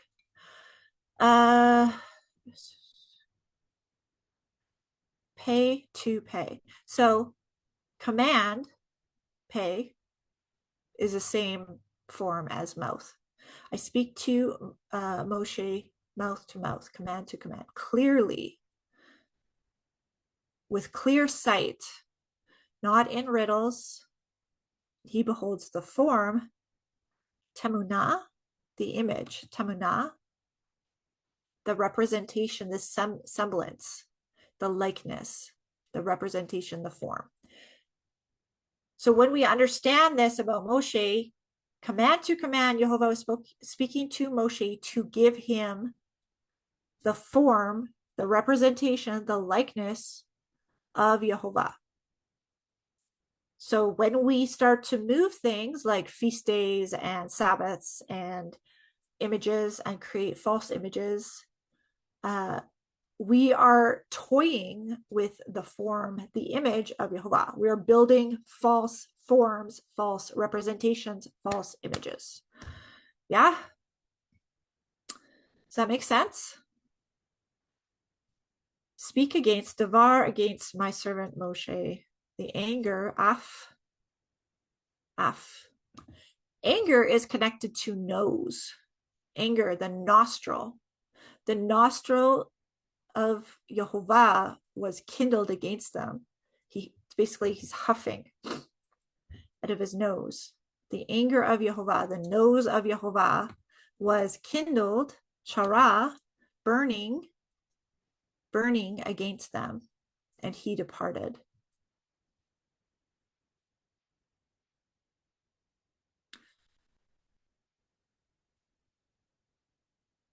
Then we have the other example of Moshe interceding again. So Moshe was able to intercede on her behalf. And intercession is an interesting thing because when you're interceding, you're covering them, right? Like you're coming on their behalf. And as you plead towards Yehovah for another person, he's seeing you, and that is covering the other person. That is covering the sin of the other person. Because as you're interceding, he's seeing you. You're the one that's coming before him. Kind of an interesting picture to think about.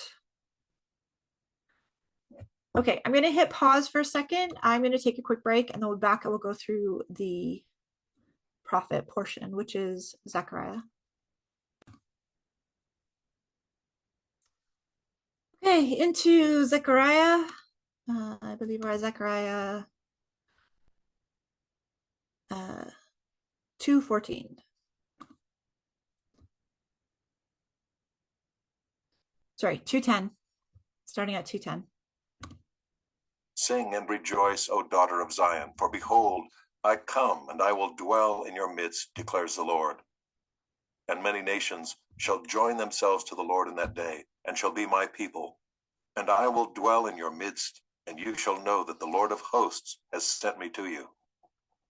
And the Lord will inherit Judah as his portion in the Holy Land, and will again choose Jerusalem. Be silent, all flesh, before the Lord, for he has roused himself from his holy dwelling. That's a really interesting line in light of what we just read about the meat. They wanted all the meat. They had a craving in their flesh for flesh.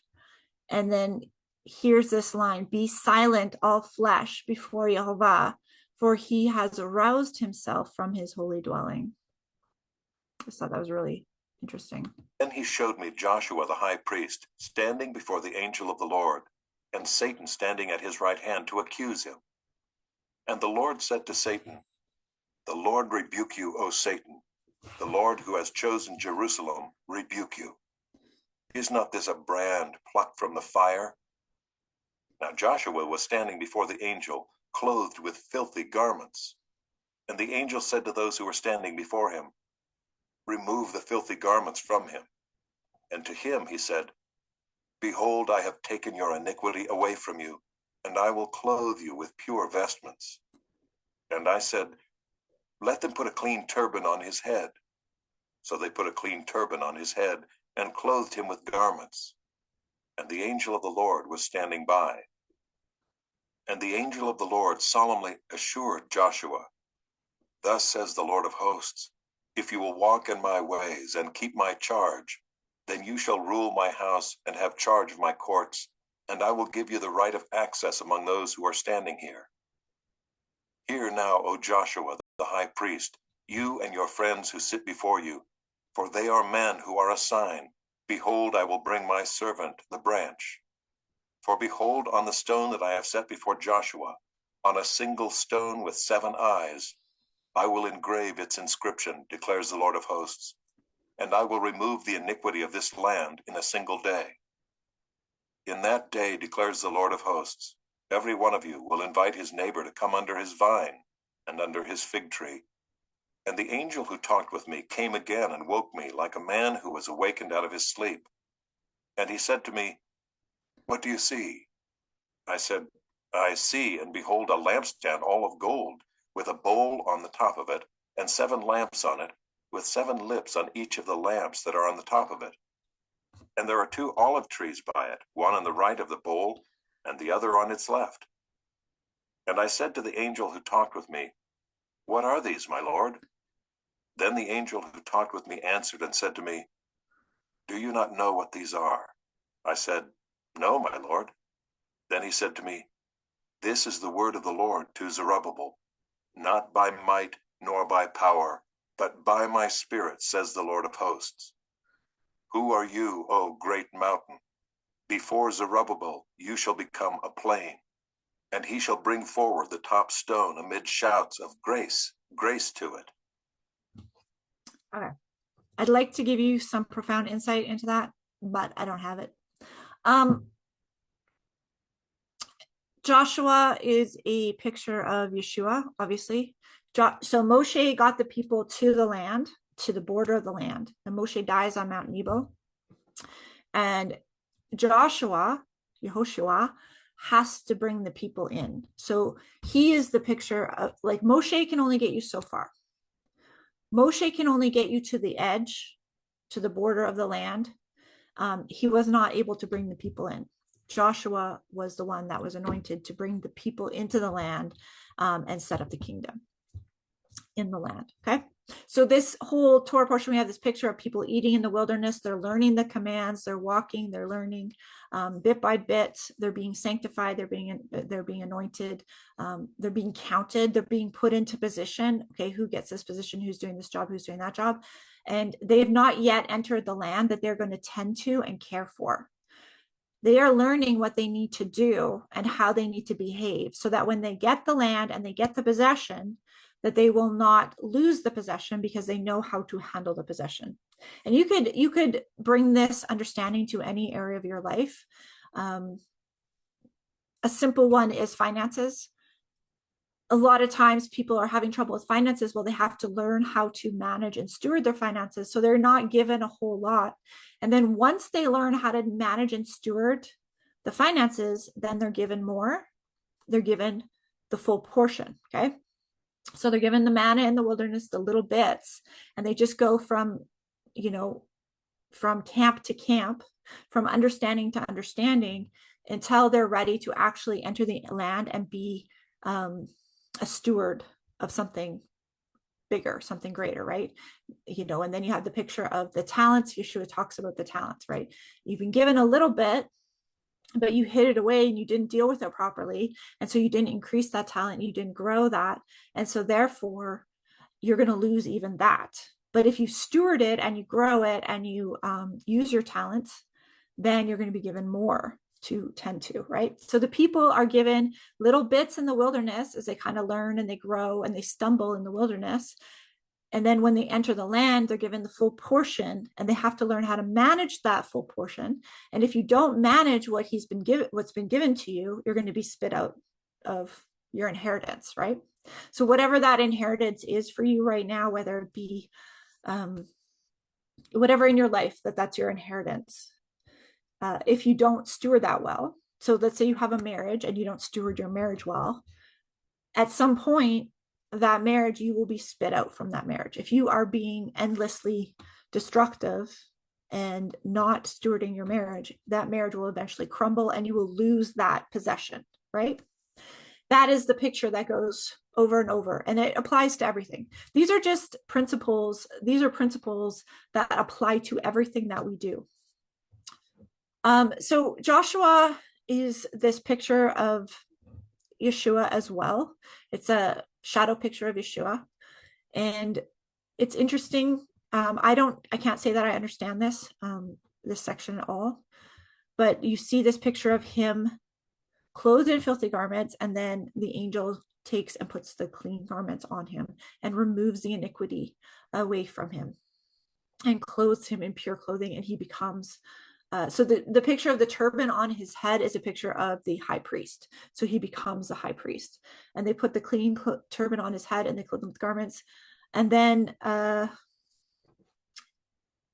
angel of Yehovah solemnly assured Yehoshua, thus says Yehovah of hosts, if you walk in my ways and keep my charge, then you shall rule my house and have charge of my courts, and I will give you right to access among all the things that are standing here. So a lot of times people talk about the keys to the kingdom and acquiring the keys to the kingdom. This is a verse that can show you what the keys to the kingdom represent.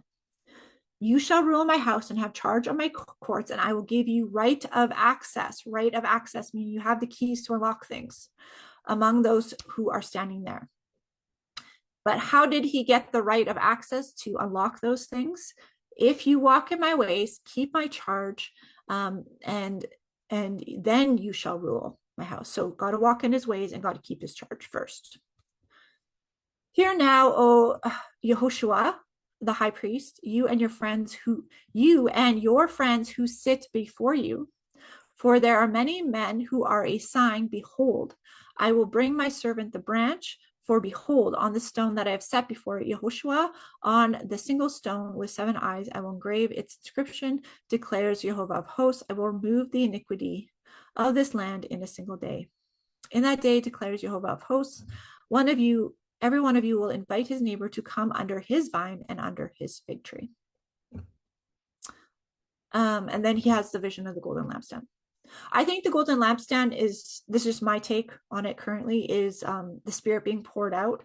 And the 2 trees, I think, are Ephraim and Judah pouring into the lamp, and then the lamp. It's like the Spirit, because the lamp is a symbol of all 7 spirits. So like the full measure of the Spirit being poured out. And that's what oil represents as well, right? That is my current thoughts on it, and it's by his Spirit, right? So this is the word that Yehovah said to Zerubbabel, not by my might, not by my power, but by my Spirit, says Yehovah of hosts. Who are you, O great mountain? So what does Yeshua say? If your faith, even the mountain will move, right? Who are you, O great mountain? Before Zerubbabel, you shall become a plain. And he shall bring forward on top of stone amid shouts of grace to it, grace to it. What is mountain in Hebrew?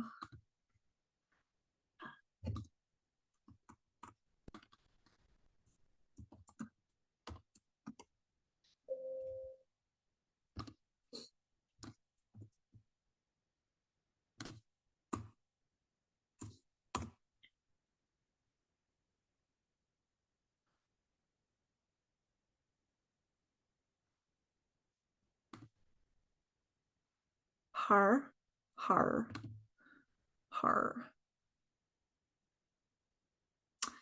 Nothing profound, just a mountain range.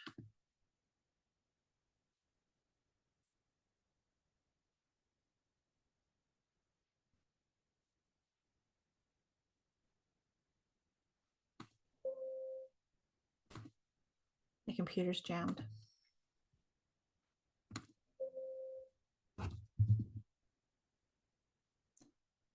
We broke it. Root of har, mountain.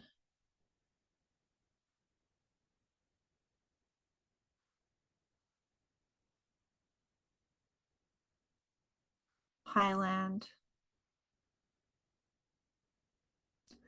altar hearth.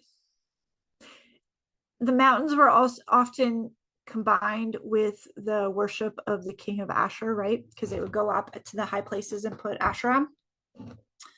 So it could be in reference to that. Who are you, O great mountain? Oh, actually, who are you, O great mountain? Go to Isaiah 14. It's 14. Might be 17.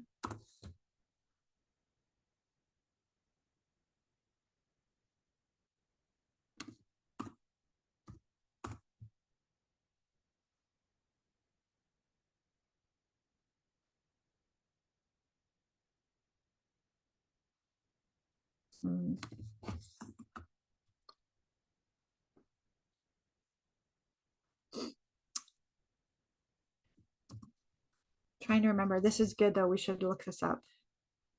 Let me just look. Let me Google it.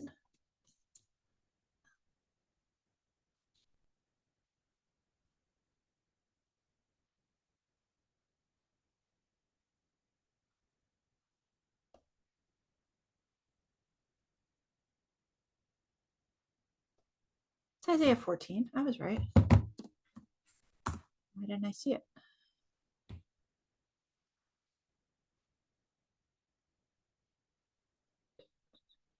Okay.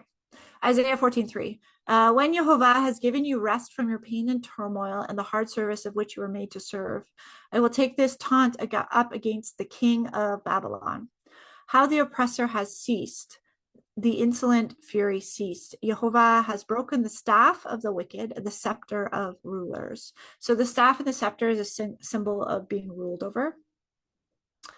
And struck the people in wrath with unceasing blows, and ruled the nations in anger and unrelenting persecution. The whole earth is at rest and quiet. They break forth into singing. The cypresses rejoice at you, the cedars of Lebanon, saying, since you were laid low, no woodcutter comes up against us. Sheol beneath is stirred up to meet you when you come. It rouses the shades to greet you, and who are all the leaders of the earth. It raises from their thrones all who were kings of the nations.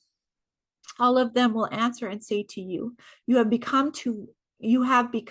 too have become as weak as we. You have become like us. Your pomp is brought down to Sheol, the sound of your harps. Maggots are laid as a bed beneath you. Worms are your covers. So it's talking about the kings and the king of Babylon, the great king of Babylon, right? He's ruling over the nations harshly, but he's become so weak. And then all the kings of the earth who had been following him, the king of Babylon, they have noticed that he's become weak as them, and that he's no longer powerful. Isaiah 14:12. How you have fallen from heaven, O day star, son of dawn. How you are cut to the ground, who laid the nations low. You said in your heart, I will ascend above the stars of Jehovah. I will set my throne on high. I will sit on the mount Har, same as mountain Har, of assembly, Moed, in the far reaches of the north. I will ascend above the heights of the clouds. I will make myself like the Most High, but you are brought down to Sheol, to the far reaches of the pit. Those who see you will stare at you and ponder over you. Is this the man who made the earth tremble, who shook kingdoms, who made the world like a desert and overthrew its cities, and who did not let his prisoners go home? Let all the kings of the nations lie in glory, each in his own tomb. But you are cast out away from your grave like a loathed branch. Clothed with the stain, those who pierced. Clothed with the stain, those pierced by the sword. Who go down to the stones of the pit like a dead body trampled underfoot. So a picture of the king of Babylon going to his grave, clothed with stain. You see that picture of the clothing and he is cast out. He's a loathed branch. So Jehovah has a branch that he is sending out that we are grafted into, and then there's a loathed branch. That's really interesting. Okay, I just want to point this out to you so you can see the mountain picture here. So the Lucifer, you said in your heart, I will ascend to heaven above the stars of Jehovah. This is the day star, son of dawn, fallen from heaven. And so he wanted to ascend to heaven above the stars.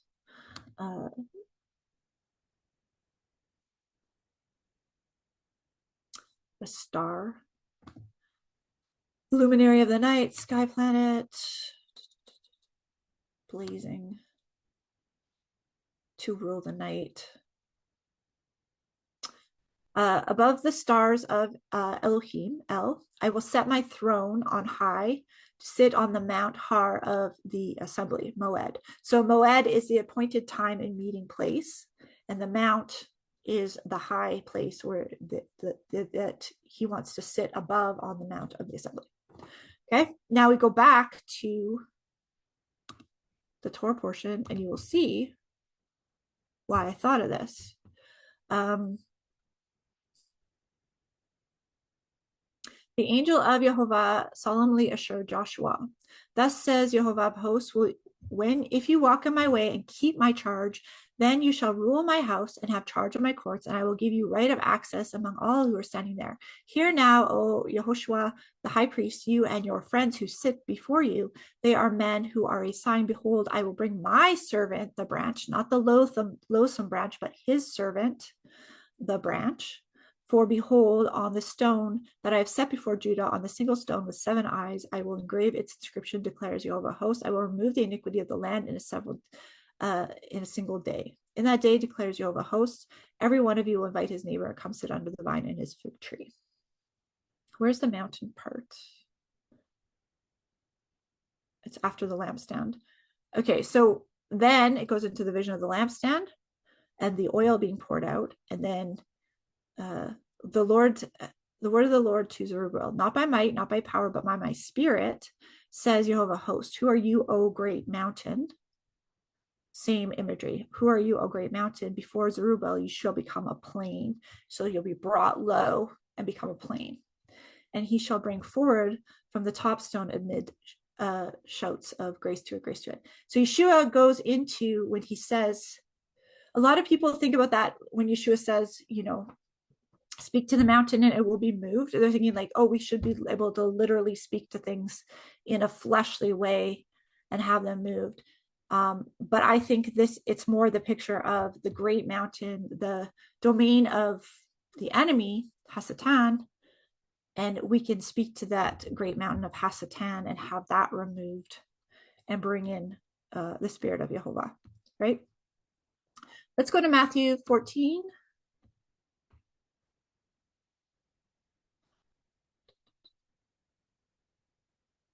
Matthew 14:14. When he went ashore, he saw a great crowd, and he had compassion on them and healed their sick.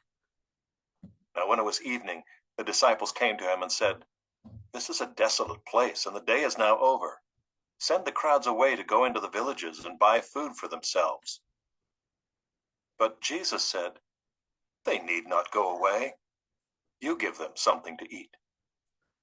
They said to him, "We have only 5 loaves here and 2 fish." And he said, "Bring them here to me." Then he ordered the crowds to sit down on the grass, and taking the 5 loaves and the 2 fish, he looked up to heaven and said a blessing. Then he broke the loaves and gave them to the disciples, and the disciples gave them to the crowds, and they all ate and were satisfied. And they took up 12 baskets full of the broken pieces left over. And those who ate were about 5,000 men, besides women and children. So as we go into Matthew, we're noticing again, we're talking about feeding the people. And the people are fed with the bread, 5 loaves. 5 is a symbol of the Torah. So there's 5 books in the Torah. King David had 5 smooth stones in which he killed Goliath, the giant, with, right? So what does the 5 represent? David is taking stones and he's whipping them at the giant. He had 5 smooth stones. And then now we have 5 loaves. So we're being fed by the bread. We have the 5 books of the Torah that we're being fed from. The 2 fish, I think personally, the 2 fish, again, goes back to the Ephraim and Judah, the 2 lineages, Ephraim and Judah being joined together as one. It's a picture of Ezekiel 37 when the 2 branches get joined together, one in the kingdom's hand, which makes sense when you look at what we just read in Zechariah, talking about the 2 lampstands, right? And they're joined into one, and then the Spirit's poured out. 2 fish, I think, is a symbol of the 2 groups of people. And then they shared that freely amongst the crowds. They blessed it and they shared it freely. And then they have 12 baskets. So 12 is the understanding of the 12 tribes, 12 disciples, all of that, right? So 12 is perfect order in government, perfect order of all the different tribes, right? Everything in perfect order again. And they had baskets full of pieces, broken pieces left over as well in the baskets. 5,000. I don't recall what 5,000 means exactly, but let's look up 5,000 Bible number.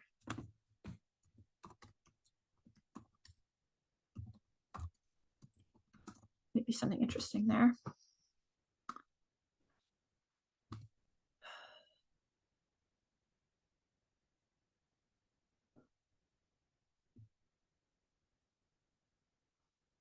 Oh, that's interesting. So this is saying it's important because the first region was Jewish. They had 5,000 in the Jewish, and then they had the 12 baskets, the 12 tribes. And the second region where they fed the 4,000 was Gentile.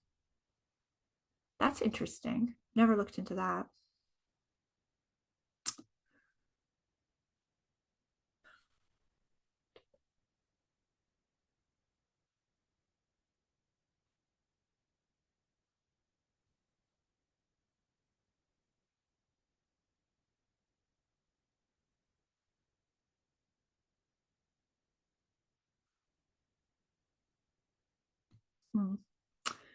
Anyways, interesting. Let's read the other account.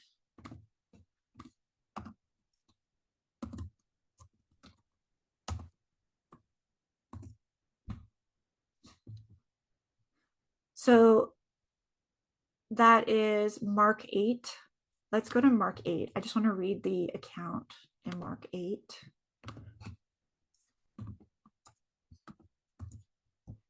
In those days, when again a great crowd had gathered, they had nothing to eat. And he called his disciples and said to them, "Have compassion on the crowd, because they have been with me now 3 days and have nothing to eat. If I send them away hungry to their homes, they will faint on the way. And some of them have come from far away." And his disciples answered them, "How can we feed these people with bread here in this desolate place?" And he asked them, "How many loaves do you have?"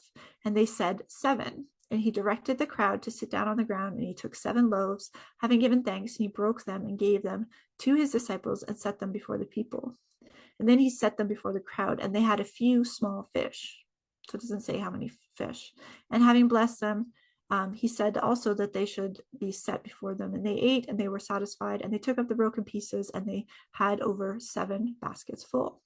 And there were about 4,000 people, and he sent them away, immediately got into the boat with the disciples and went to the district of Dalmatia. So that's interesting. 2 different stories. One has the number of 7 repeated. So 7, like we were talking about, the 7 lampstands, the 7 feasts, 7 spirits of Jehovah, 7 colors in the rainbow. So you have that picture of 7. And then it just says a few small fish. It doesn't say how many fish. And then you have 4,000 were fed.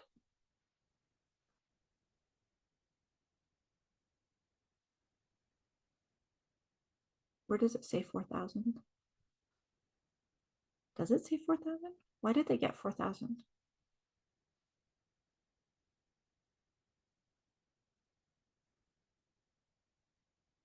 Oh, there it is. And there were about 4,000 people. And he sent them away and immediately got into the boat. I don't know. Just interesting. So the internet said that the account in Matthew represents the priesthood and the 12 tribes in Israel. And then this account represents the Gentiles. What was he saying to them?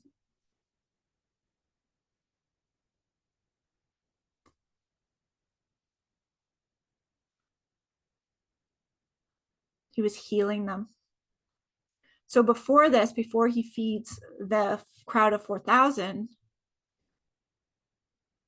he was healing the man who was deaf and couldn't speak.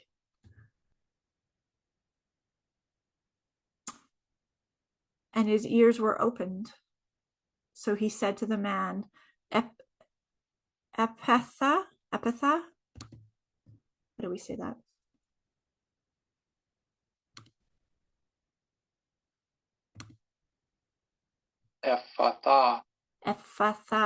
Ephatha, which means be opened.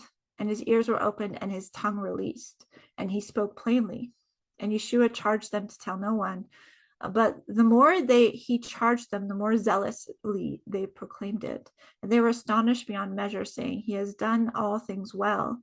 He has made even the deaf hear and the mute speak. So in this example, he is healing them, and then he feeds the crowd of 4,000. Anyways, just interesting. Put any of your thoughts in the comments. I have no further thoughts on that. I'm going to stop the recording and shut down the Zoom. So if you guys want to join us on TikTok, we're there now.